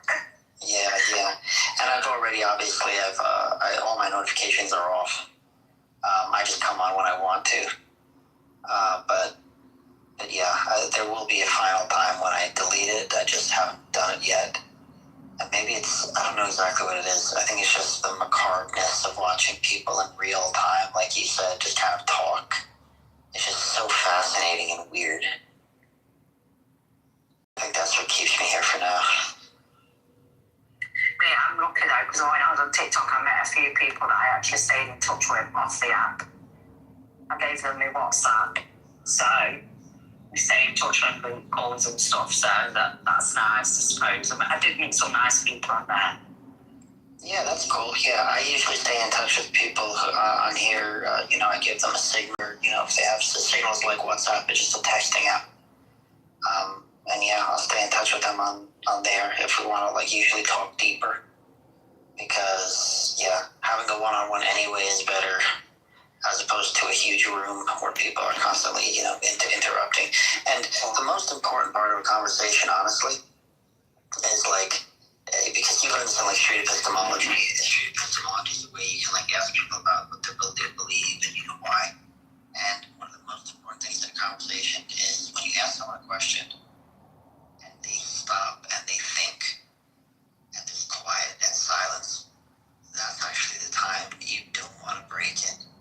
You want to learn and pass it on.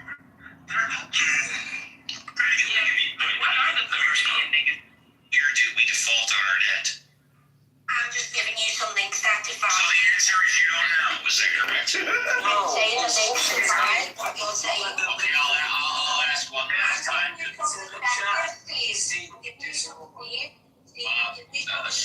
Sweetheart, and the gentleman. Okay, ma'am.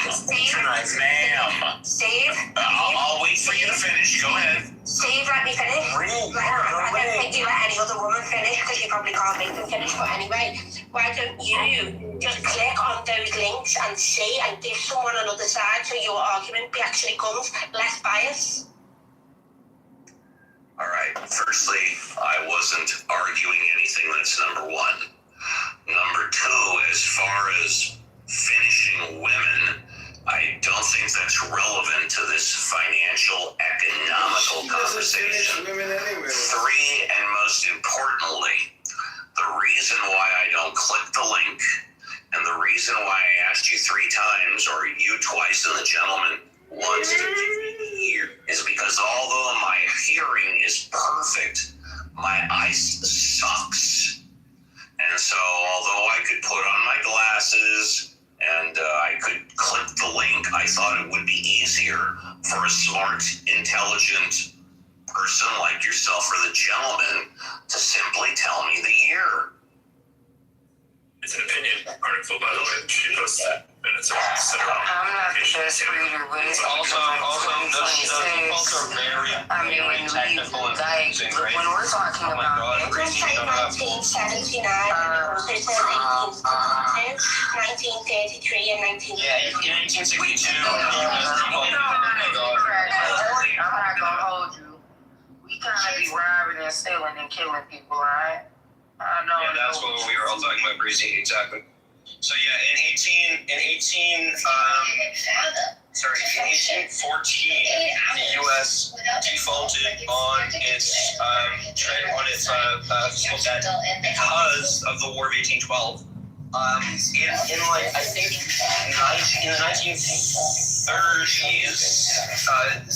during the gold transfer, there was a technical default because the Treasury decided to not pay back bonds that were initially purchased in gold, right? There was a technical default that happened in the 70s, they were switching over to computer technology. And they had to go glitch in the system, so they didn't pay a certain amount of treasury bonds. But all that stuff's really technical, and it's nothing like what a straightforward default would be like.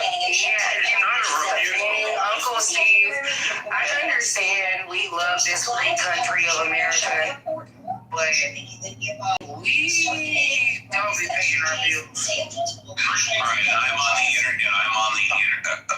I'm on the internet right now, so this is what Google says. Take it for what it's worth. The United States has never technically defaulted on its debt in the modern era, though it came close during 2011 and 2023 debt ceiling crisis. Historically, minor technical defaults occur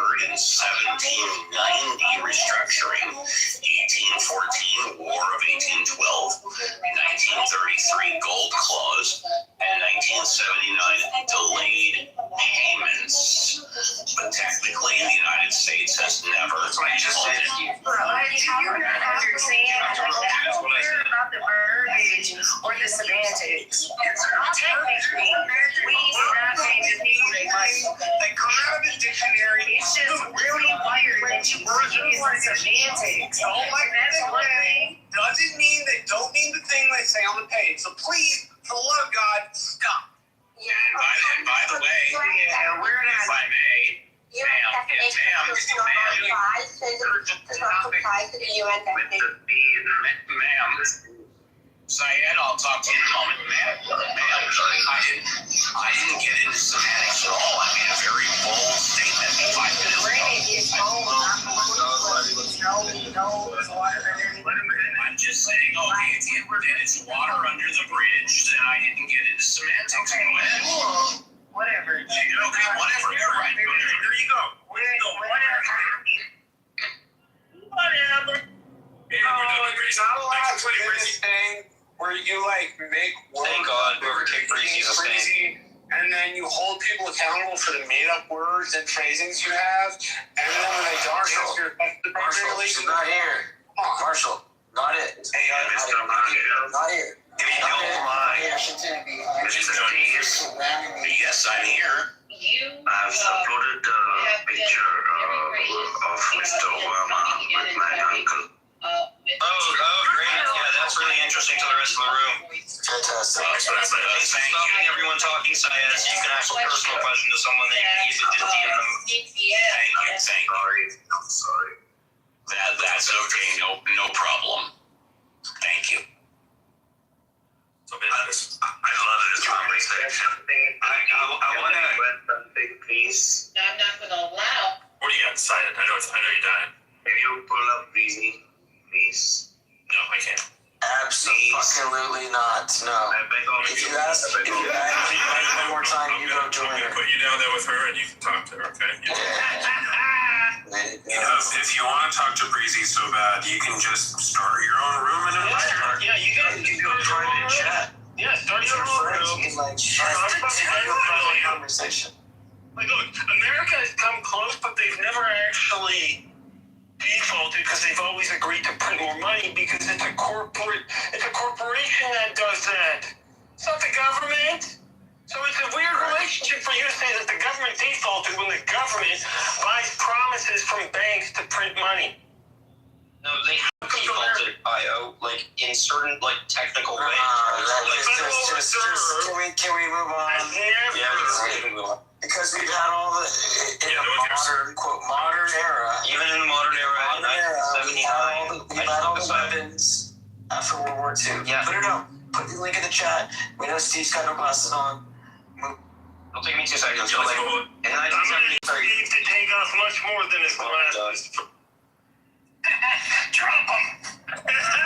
So in 1979, the Treasury briefly missed payments on roughly Doesn't matter. We're not listening. Treasury bills. We're not listening. Okay. We're not listening. Here, let's listen to this. It's like when it was like, isn't you Hitler? Really? Hitler murdered 12 million people. Okay, Donald Trump is the new Hitler? You're a fucking idiot. This is from a conversation with Piers Morgan. But look, calling comparisons to Hitler ridiculous by only placing a fully realized Hitler into the comparison is a disingenuous straw man. Because what's the point in that? That would be like if the United States, after 9/11, trying to prevent it from happening again, only took actions to be on the lookout for collapsing buildings. See, if you see that, it's already happened again. So if we want to stop history from repeating itself, one of the main reasons that we study history, we've got to be on the lookout for early warning signs, not endpoints. So let's take a look at the actual pattern between the rise of these two men. It starts with a failed violent coup. It was the beer hall push for Hitler. It was January 6th for Trump. They're both prosecuted for it, and then they both use the trials and the charges as propaganda, claiming it's persecution, it's a political witch hunt. They both write or inspire a manifesto laying out their vision for the return to power, Project 2025 for Trump, very famous book for Hitler. And then they both come to power, winning elections in part due to leftist infighting, but also because of conveniently timed events that made them both look like martyrs. And here's the key. They both understand that you need a scapegoat. To gain support, you're going to have to stoke hate in an ethnic group that you can blame all of the country's problems on. And in doing that, they both use language like calling them vermin who are poisoning the blood of this country. Then once in power, day one, mass pardons and clemency for the participants of their attempted coups, and a rapid purge of government institutions, anyone who might provide oversight. This was the night of long knives for Hitler, and this was Trump firing all inspectors general. And both systematically replaced career professionals in law enforcement, military, and the judiciary with political loyalists. For Trump, this was Kash Patel and Dan Bongino over the FBI. He fired key leadership in the military, and it's putting Pam Bondi over the DOJ. Placing loyalists at the top, these departments can no longer function as a check and balance to the president.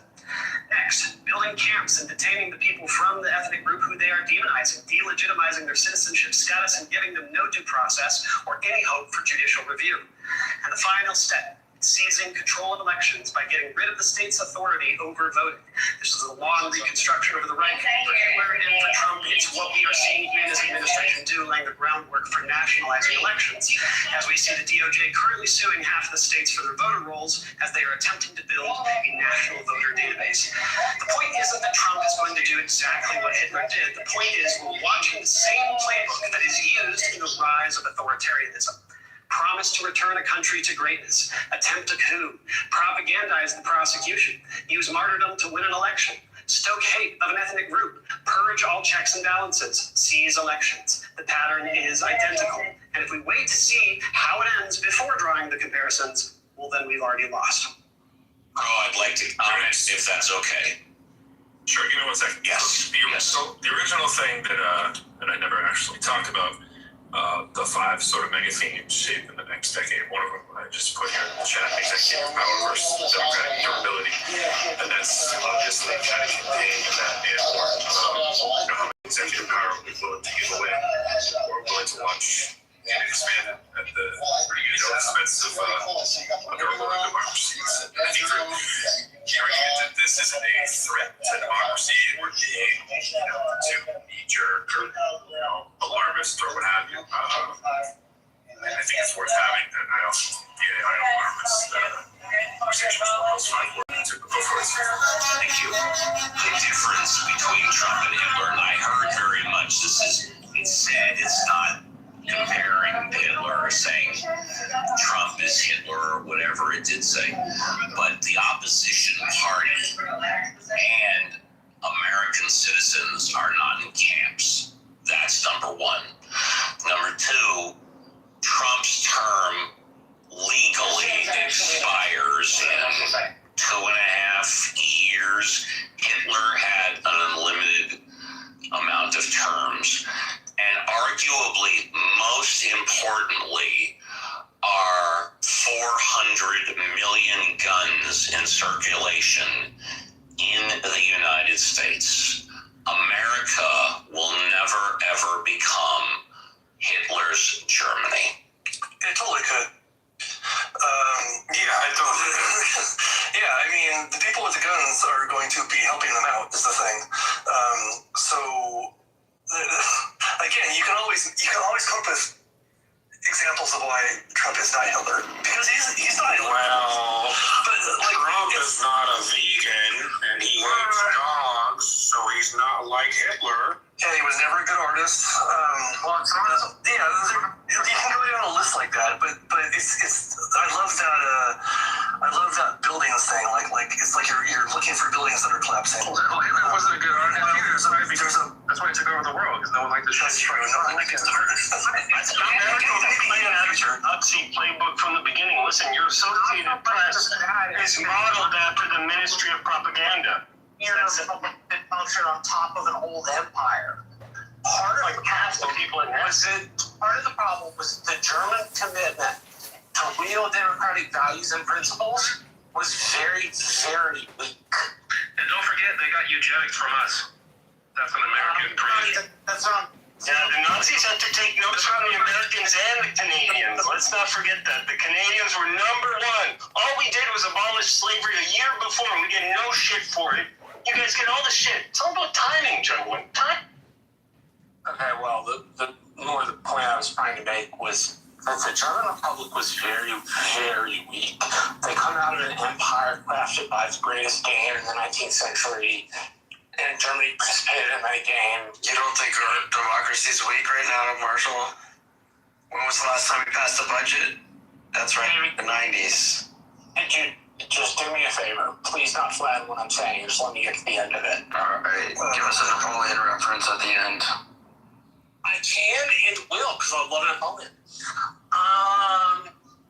What I was trying to say was the Republic was very weak. The commitment to democratic principles was very weak. I find a more applicable thing in the way that the Soviets took over Russia. To be frank, I find that a lot more applicable than what we had with Nazi Germany. But you have that lack of commitment to democratic principles. You have population that is severely poor, which we are not the same as. I mean, they were so poor that stuff, mere thing meant the world to them. Imagine how poor you have to be for mere things to mean the world to you. You also have this commitment for 250 years to a democratic republic. It's not like the population is rising up en masse, and that's not what I mean. I more mean we have this commitment to a way of life that the Germans simply didn't have. We have Confederates. What the fuck? Yes, David, and we won and put them down. Germany had also Confederates still exist, Marshall. This is the myth of the Republican Party. That the Confederates went away. It's called the lost cause, bro. It's where half your fucking votes come from. Marshall, just so you know, your microphone is barely getting through, Marshall. Not sure what happened in the last 2 minutes. Oh, I don't know. Hold on. Marshall heard every word. Germany got their asses kicked in. All I really meant to say was when you have a democratic structure that's only 10 years old and has no expertise or no trusted expertise, no real developments for history, no real norms, no wonder they fell apart, right? Whatever. Germany had a fucking legacy of philosophical inquiry and a lot more logical thinking. Fucking emperor, David. Tell me about emperor. Germany. You don't think that Trump wants? You don't think that the fucking Stasi's walking the streets as pardoned January 6thers? It's a different uniform, David. It's not Hugo Boss. Wait. Hugo Boss didn't do their fucking masks. Did not happen to function. Like Dolce and Gabbana. Functions through an imperial core. Okay, so we haven't had Crystal knocked yet, and it won't be the Jews. Since it's just brown people, it's okay. Robust democratic core can fight off in a better way, not necessarily better than... It's never the same, is it, Marshall? It's how you can go by calling them brown people without specifying what you mean. They had it at their disposal. Brown's not black and that's not white. That's what brown mostly means. Is it brown usually means Mexican or Arab? Southeast. Or Filipino. Just remember that... Really quickly, I need to remind everybody that if you're saying that the United States is a democracy, right, it's not really, right? The Electoral College clearly points to a non-democracy, even though it's democracy light at best. So, we're already teeter-tottering. It's a democratic republic, and the reason the Electoral College functions the way it is because it was never meant to be one national, oh my gosh, it's all of us interpretation. It was meant to be every state polity coming together and giving their interpretation through a democratic vote, i.e. 50 plus 1%, which every state in the union does, aside from Maine and Nebraska. They all give their stuff on a 50 plus 1% election. I hate when it's interpreted that way. That's not an honest interpretation. We don't know, Burks. I don't understand why you explain.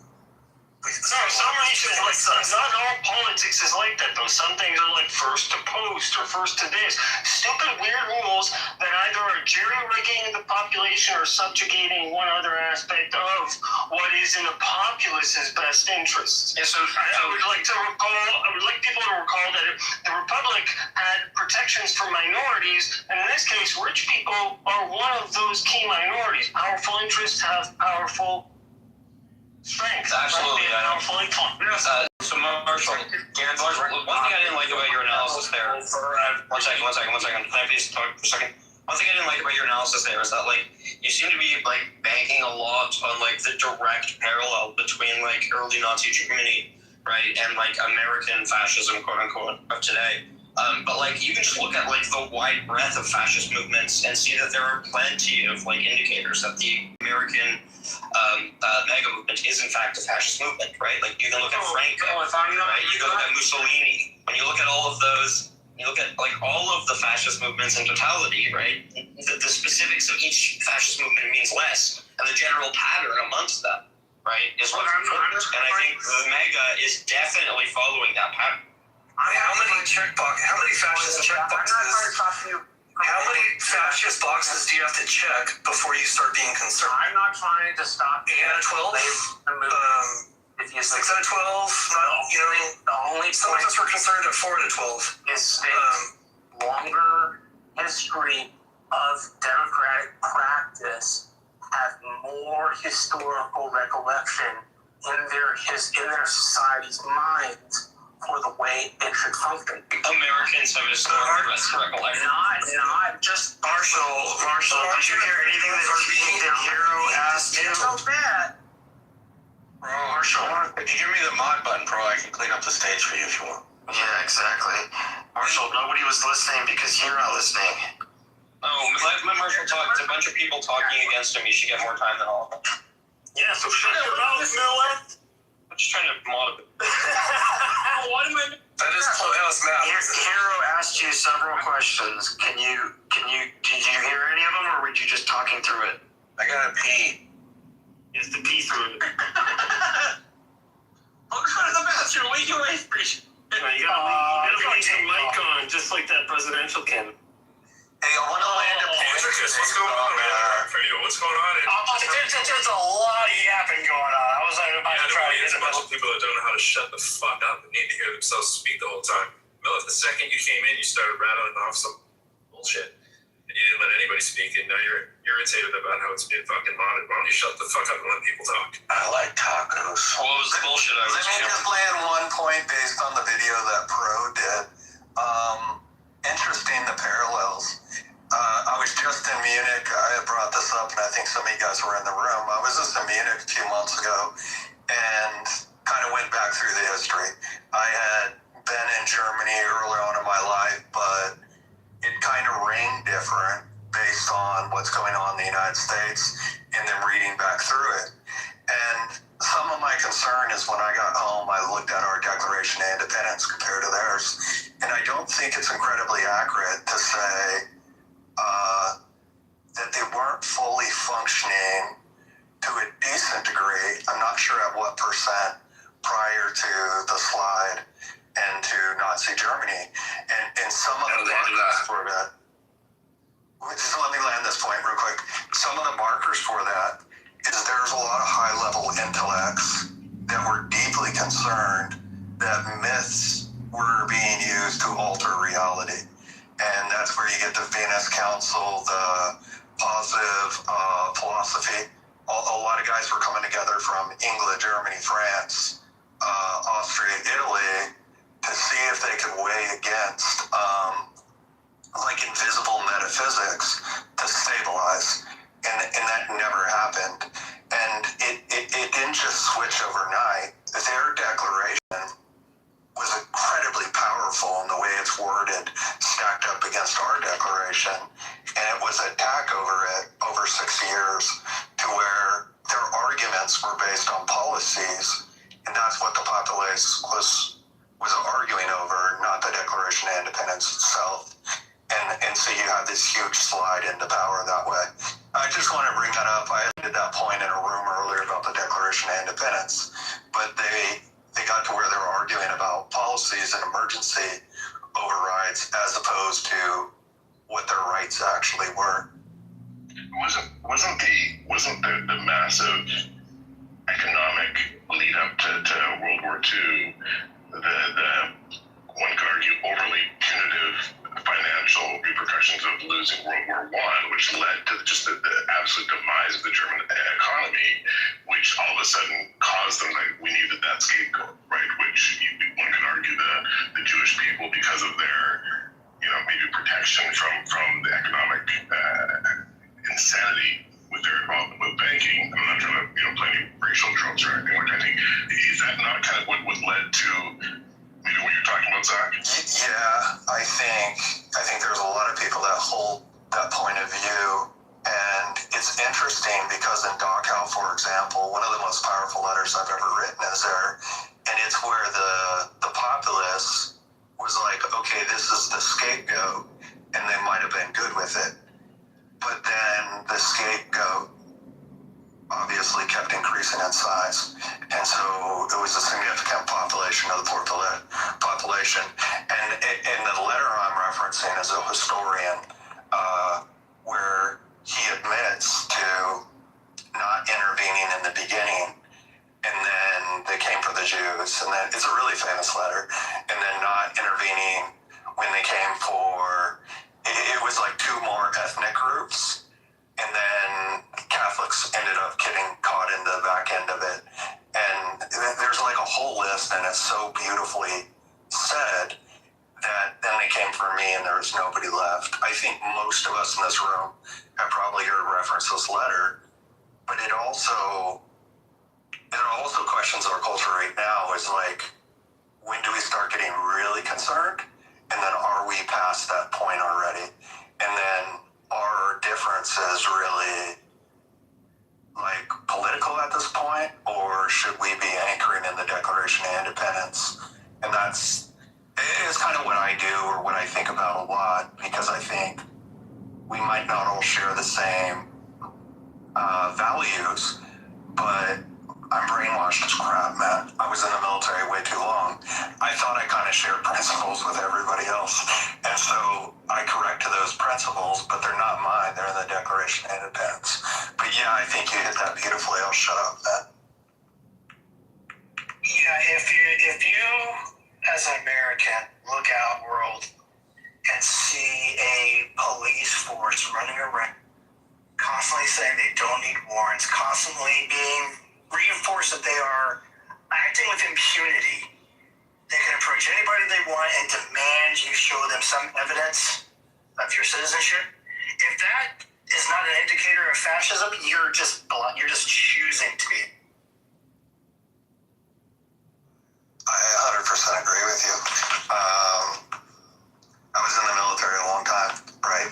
And there's constraints on what we do, severe constraints, where the penalty is prison for us. And we take those really serious. When I look at, this is my personal life against our nation right now, when I look at any law enforcement or federal law enforcement that doesn't have concern about the law itself, it's uncomfortable, and the rationale is not uncomfortable with trusting their judgment or not. It's uncomfortable that there has to be a law that applies, and they have to be accountable to justice, and there has to be an oversight on that. And what I mean is, this is a human condition thing, regardless of what our opinions are.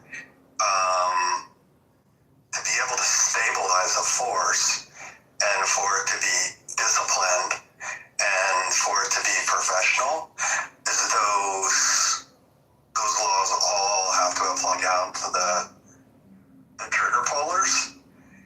They need to understand clearly what those left and rights are. And if they don't, and there's not enforcement at that level, I don't mean to be an alarmist, but that's dangerous.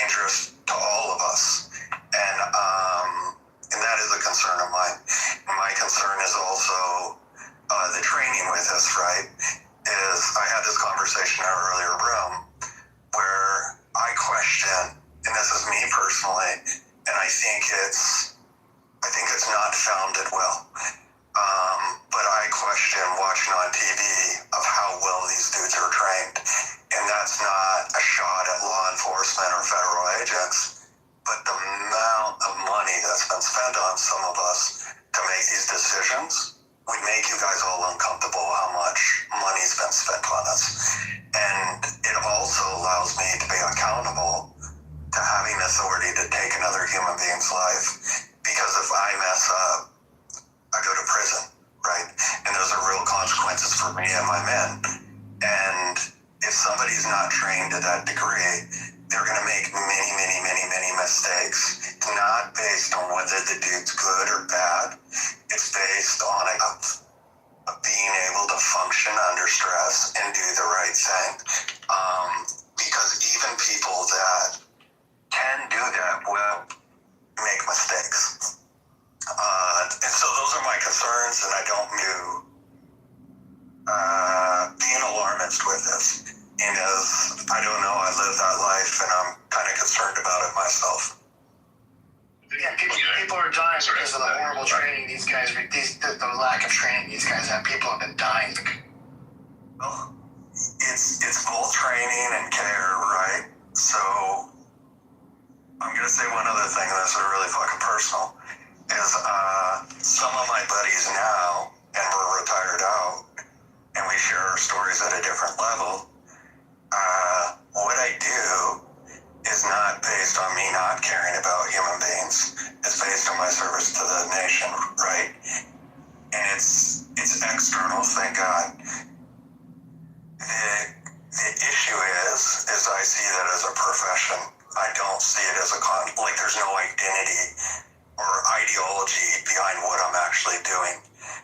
And my concern in listening to Americans talk about what I do, if they know me close, and I usually don't share what I do or who I am, is they think that what I do or my peers do is mixed with ideology, and that's not true at all. It's very professional. God, and I hope that lands okay. It's been an embarrassment to the agencies that do run themselves with respect and with good training and care. It's an absolute offense to every other agency that acts with a... Well said.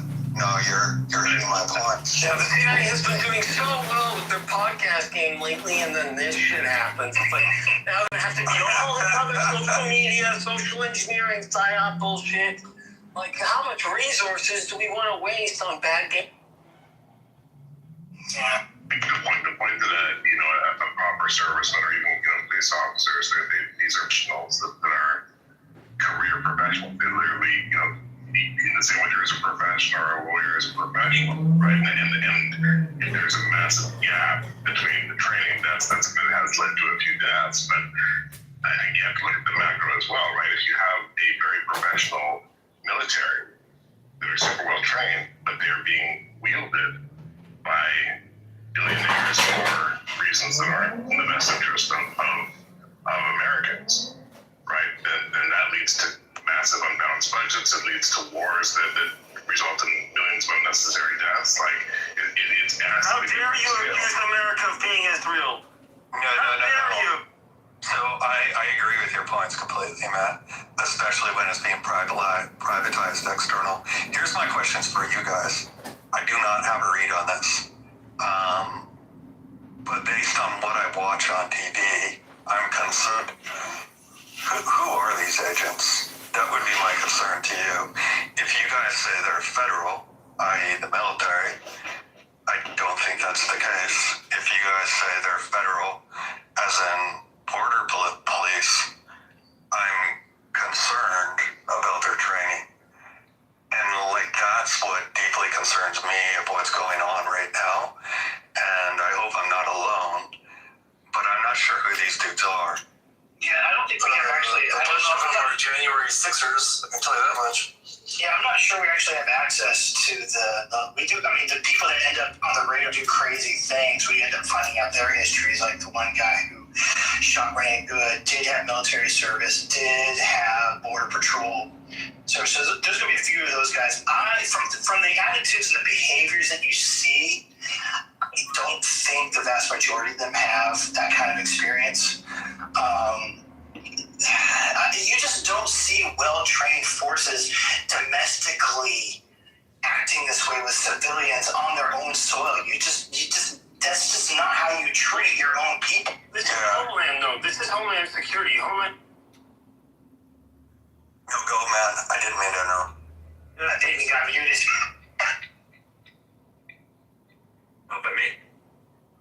No, it's okay. Like, look, I'm just saying that, like, if you look at Homeland Security, it was rushed, and they had crazy extradition programs, and they might have huge, like, rotation. There's, like, it might be a job where you burn out because it can be so defeating. So I think it's interesting to know, like, something that's quite obvious now is, like, more people have cameras and agencies have a harder time controlling that kind of information. So how does training have to work in that situation? It's unfortunate to see that the communities,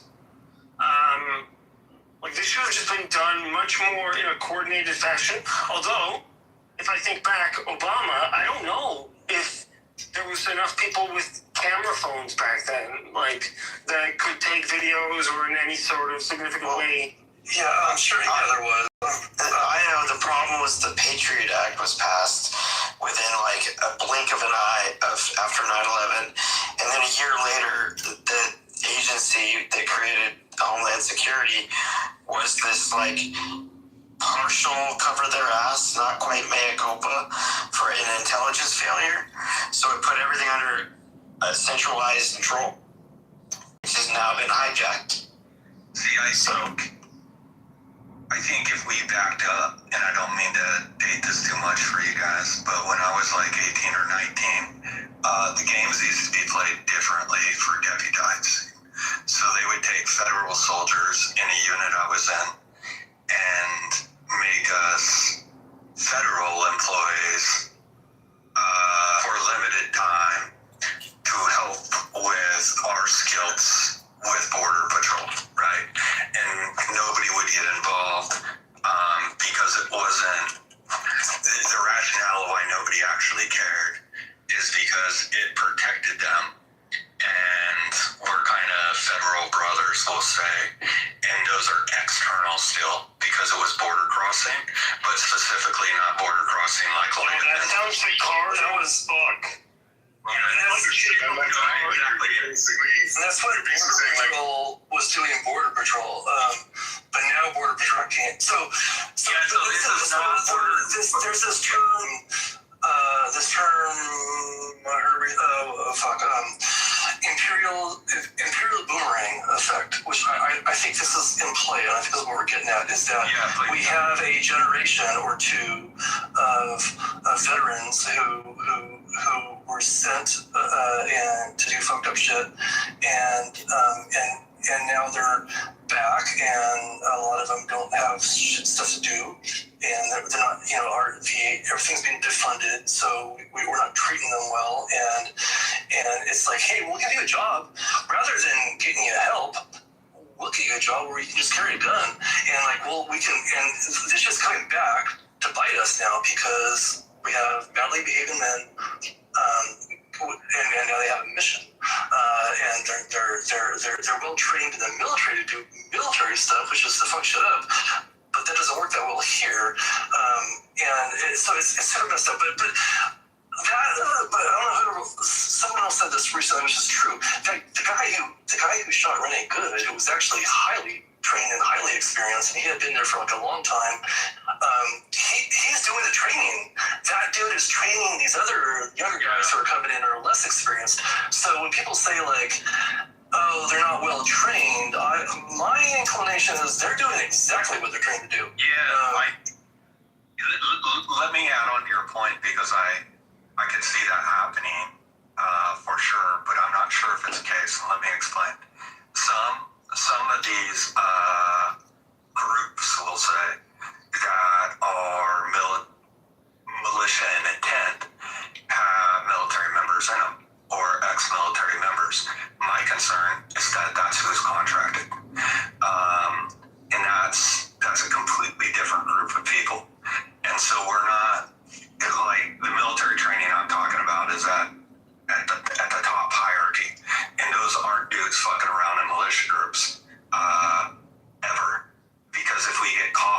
there's severe consequences. If we go to another country, there's severe consequences for us training there. And so the only kind of peer group people I got are people playing under different agencies, and some of them are private in the United States, and there's concerns amongst our ranks with a lot of this stuff. But my point in deputizing is it was always spaced out. And the people that were getting engaged are not just people running drugs. They're not illegals coming across the border. They're people dropping DEA agent bodies on our side. And so that's why people were getting deputized. My concern from years ago is when you federalize U.S. soldiers and you put them in riot police bullshit on the streets, it's incredibly dangerous for civilians. And the rationale of why that's dangerous and why it's always been frowned on and why we don't do it is because you're taking dudes that their pole in life is to protect a private. Their pole in life is to protect the rank underneath them, and you do not want that in our country because the decision's already made. If that kid, if his life's under threat, a civilian is going to die, and you don't want those people playing in our country. That's why we have the protections. We don't have them playing our country. Very well said. No, I agree. That's why I'm trying to separate these conversations, man. Okay. And they did. So when Washington stuff was happening, there was a borrow of federal soldiers to reinforce the National Guard. And in my opinion, that shouldn't be done.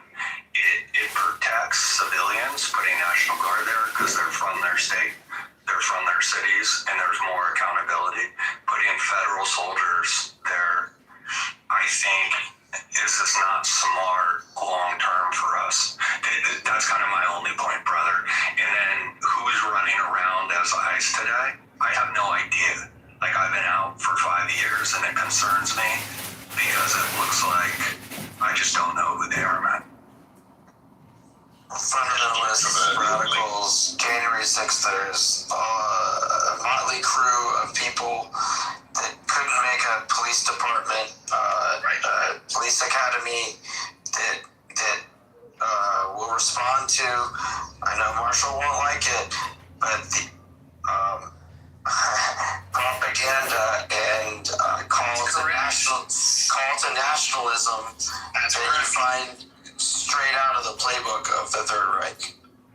Why do you think they are just carte blanche? And the videos are stacking up. The videos you can look up of them approaching a citizen with zero immigration issues, zero reasons to suspect they do. They're just doing sweeps, and they're just walking up the people. Talks about. You gotta blame the leadership for that. You can't blame the individual. Yeah, but you can blame what you want. Where's the accountability? Because the leadership. In a monarchy, the king can pardon anybody. At the same time, that's why I don't want to praise long live. I want him to have so much hubris that he doesn't pardon people because he's still alive. Except the day that he doesn't have the ability. At the same time, I mean, I know that we might be expecting too much of these guys because, of course, you know that military personnel, officers have an expectation to reject unlawful orders, right? They have almost a duty to not carry out something that they know directly contravenes, constitutional security. Yeah, it extends to every agency, everybody. Yeah, but do you think it really extends to Homeland Security? Well, that's my point. I think I was trying to make a contrasting point because that's what's expected, right? And now you have this agency that from the top, you have fuckers like Vance, our vice president. These guys have total immunity. Right, and that's just and so everything that we've been seeing is expected on the right, and it's still. I'm incredulous that we're watching citizens drop left and right. We're watching people that are bringing a gun to a protest or to observing police is an idea. Hi, January 6th, how you doing? The hip-hop's happening right now is astounding. And now, thankfully, here's the only thing we have hope for. I think we have hope that Trump is not going to be able to circumvent our long-established legal traditions as far as the executive office is concerned. I'm hoping that's the case, because if he doesn't, that will result in something that we don't want to happening. But I'm counting on our system being strong enough to make sure that doesn't happen, and then we can just do away with all this shit. I wish we could do something about it. Oh, I'm sorry, man. Oh no, you're fine. Go ahead. I'll be really quick. I'll be really quick.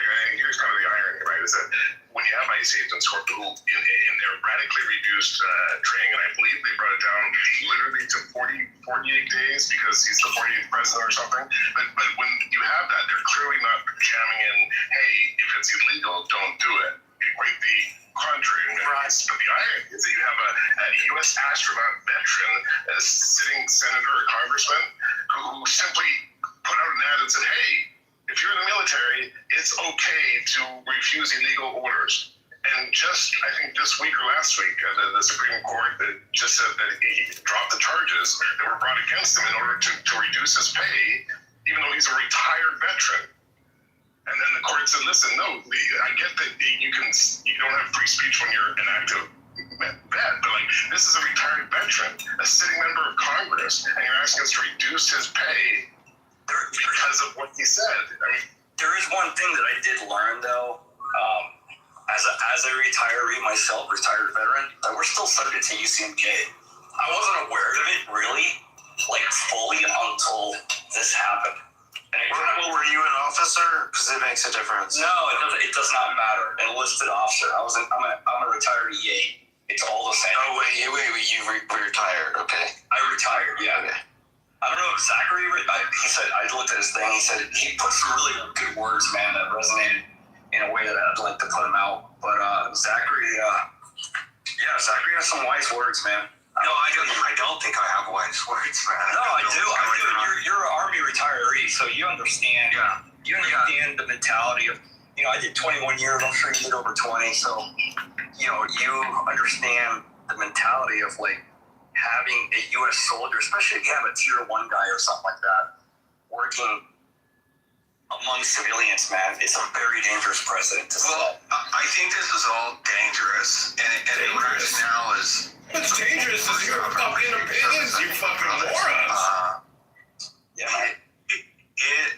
It's awkward to me because I don't know who good dudes are and not good dudes. You don't know the good dudes from the bad dudes. Here with Steve about how many weapons are in the United States, and I don't think that really matters if this gets really bad because we're still trying to figure out, like in our conversation over the last 10 minutes, we've shifted categories between whether we're talking about federal U.S. soldiers, whether we're talking about dudes that came out, whether we're talking about legit agents. I'll share something, like I don't think anybody at this point, but when Washington was happening like 5 years ago, I was aware that those were legit federal soldiers protecting one of those sites. What the news was saying was they were marshals. Those weren't marshals, those were my peers. Now, why they were there makes sense in my mentality. Hiding there. Say again, just because I missed it, I want to know. What were they protecting? What was the... They were protecting a state site. And everything that I think happened there was really above the board. But that's an exact example of, this could get bad in our future if we're deputizing federal soldiers to put them at a key site and then telling everybody there's something else. And pull that. I'm just want to understand and make sure I'm understanding. So this is January 6th, and this is... No. This isn't January 6th. This is back when we had the Black Lives Matters protests. Okay, gotcha. Okay. In Washington State, sorry. And rather than saying these are our soldiers coming in, will they deputize these soldiers? Is it for the federal legal protection by deputizing, and then they call them marshals? Is that? No, I think my guess and why they put them there is because nobody else could protect the site. Nobody else was close enough, and so they shifted them over. And I think they did a pretty adult job at what they were doing. But my concern in being from that community is that's not good long term if it continues to be used that way. And like, just to be on point with what we're talking about is this. Now we have ICE agents that we call feds, and it's like, where are these dudes coming from? Who's training them? And all that sort of piece. And then it erodes everybody's trust. And so, like, one thing I think I can say safely, and my brother down here, Miguel, depending on the units he was in, is we didn't talk about religion or politics ever. In my career for 22 years. Never happened. Yeah, and I could count on 5 times, like 5 fingers, when it came up in my career, and how many times it was quashed. It was the exact same amount. Because it keeps us different. And I don't know, because I've been out for 5 years, of like, is that still the standard? Are we still playing that game? I'm going to land one more point that's concerning history-wise. A long time ago, I was a young pup. And when we first went into Iraq, or when that first poll happened, about 4 months out, there were 64 officers that voluntarily retired. They were all generals. And I'm sure it was in other branches too, but it was the United States Army that I read the article for. And some of them I knew of, I didn't know them personally. And at the time, as a national level, when that stuff aired, people thought they were not patriots, we'll say. I think that's a terrible word to use here. People thought they were less American because they would not go into Iraq, or they were protesting against it. And now, with all the knowledge I have in the military, is who they were protesting against was Donald Rumsfeld specifically. And they had inside angles for mistakes that we were making, and they thought if the 64, whatever the number was, put their rank on the line, that they could sway people being honest, really honest at a federal level with the population. And they got released, they got separated from the military, and they went on to be civilians. We still went into Iraq. Looking back 8 years, 10 years, what the populace did once these articles started reoccurring is, wow, these dudes were good dudes and nobody listened to them. And that same sort of thing has been happening, I wouldn't say at a land scale, but there have been admirals just retiring, and they'll share why they're retiring. And it's concerning because our ROE at an individual level is disobeying orders, and then nobody's going to prosecute us if we're correct. Like, nobody even wants to submit the letters because then it goes to Congress, so it's not going to work. But at a higher level, when you're talking about generals and admirals, it's a big deal when they quit. And they're quitting on the same, they're not really quitting, but they're making a statement based on the morality of something. And I think there were 2 famous admirals that stopped right before Venezuela and just resigned. And they made public statements, and there's been a few of them over the years, and those concern me. I'm not smart enough to know what they know, but I pay attention now because it happened at the beginning of my career too. Okay, I'll just land on that point. Sorry. Exactly. That's what I did. That's why I retired. I told my commander I can't yell at him, but I can definitely yell at him with my feet. I walked out, retired. Miguel and Zach, here's the really nuanced and hard question, right? Because I hear everything that you're saying, and you have to respect the morality of those professionals, especially when they're walking away because the alternative would be to go against their oath of service, right? But I think what the slippery slope is that if that continues to happen, and the best of the best with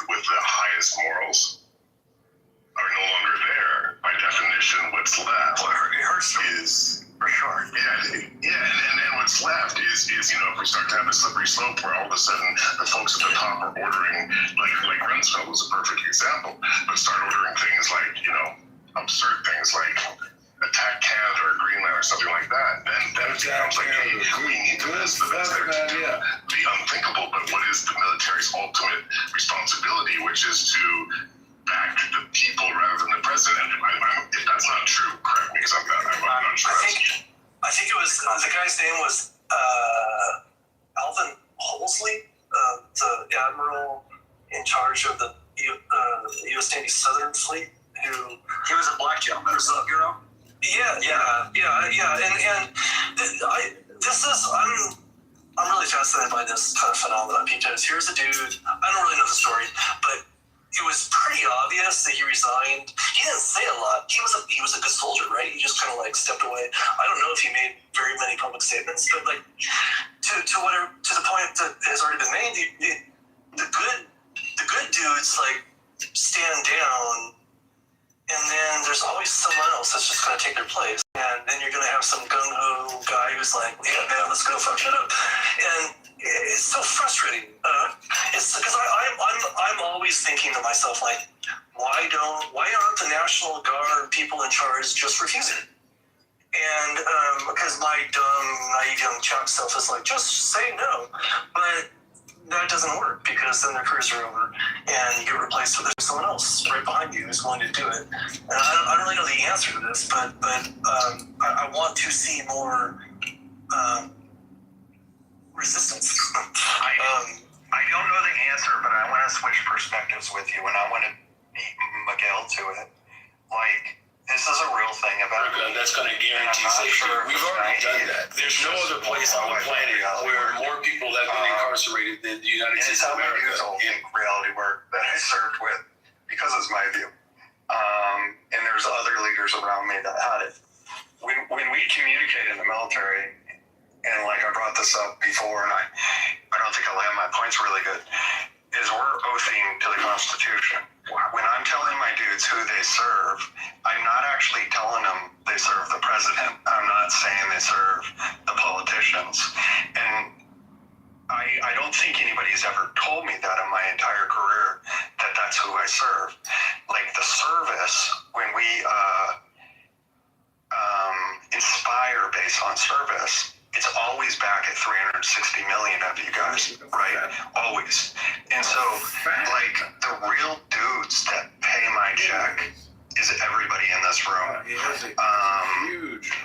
I just happen to have a commander-in-chief that is the highest elect in the country, right? Now, within service, there's always issues. And those issues are where the population says they want something, the government says we're going to do something, and where it bleeds into the military. And we think, civilian-wise, this is a common perspective I hear from my friends, is that the military is so fixed in their ideology. And that's probably the opposite. We're very adaptive, we change all the time, but there's certain rules that we won't break, no matter what anybody says.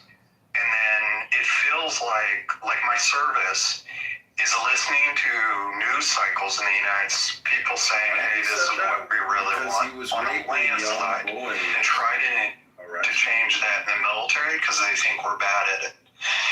And then, because I'm in that culture, I'm like, oh shit, maybe we really suck. I'll give you an example.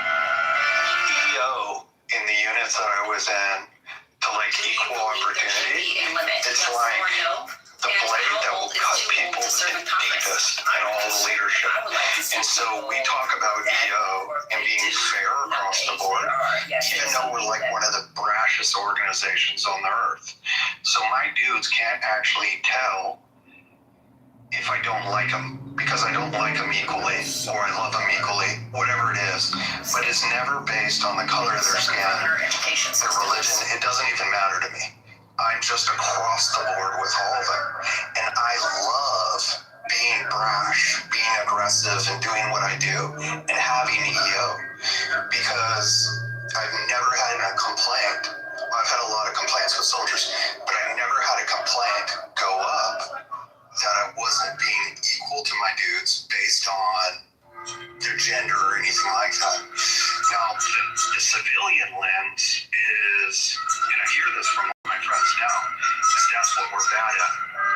But my experience in that culture is that's what my buddies are great at.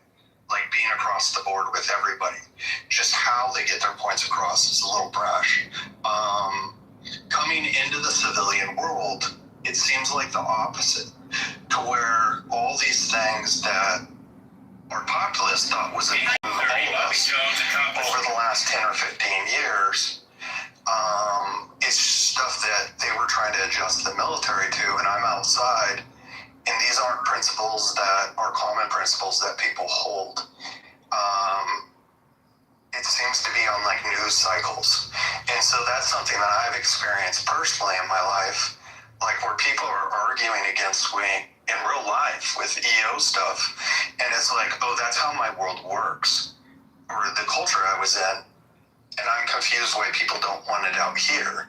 And then if you roll the clock back 10 years, they wanted us to increase it in the military, moving close to it in the civilian world.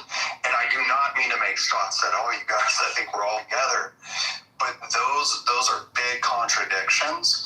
And it seems like our news cycle dictate a lot of people's opinions, as opposed to saying, hey, these are the principles we share, how do we get there? And then making sure, to whatever degree, our conversations are anchored in those principles.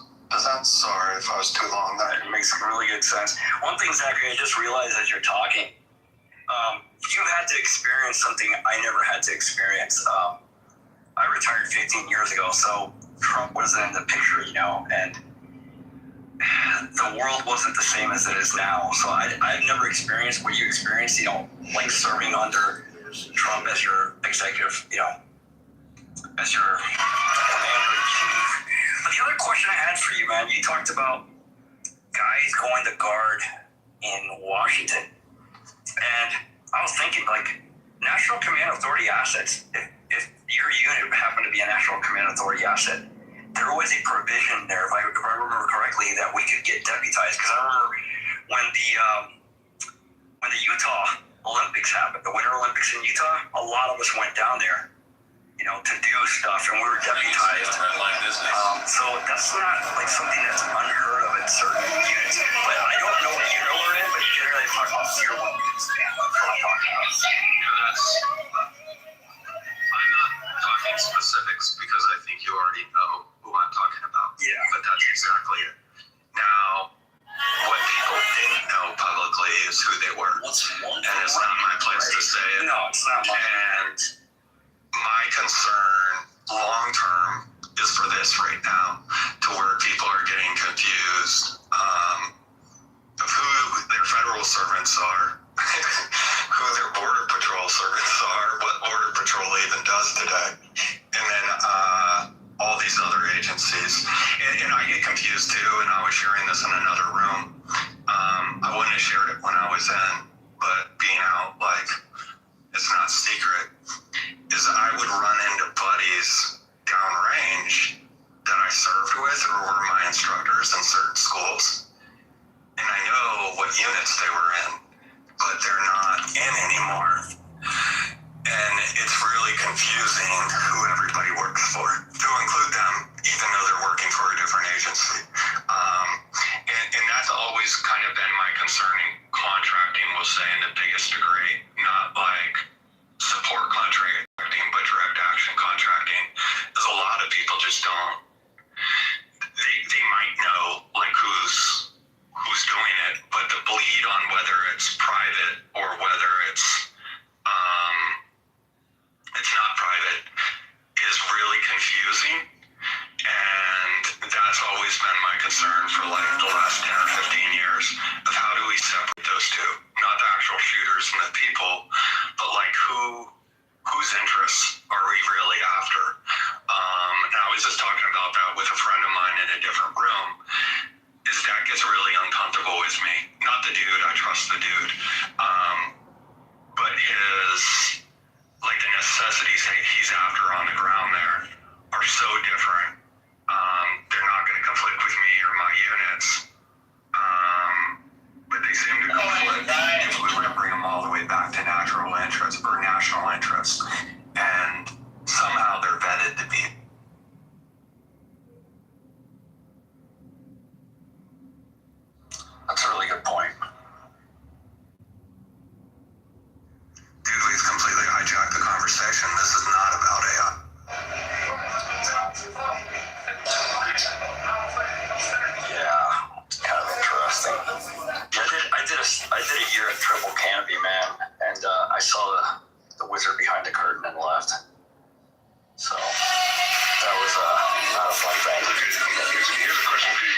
because you see some of the innovation in Ukraine with how they're having to deal with kind of the innovations around drones, innovations around rewarding soldiers and different teams on their kills, like literally gamifying it so they can have points so that the best teams get the best weapons. If they literally, if you get a fighter plane.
Where is that, by the way? I don't have it on this account. Missouri. Can somebody bring his profile? I just pinged him, but he's not online. He's been offline for a minute. Maybe his profile on the phone.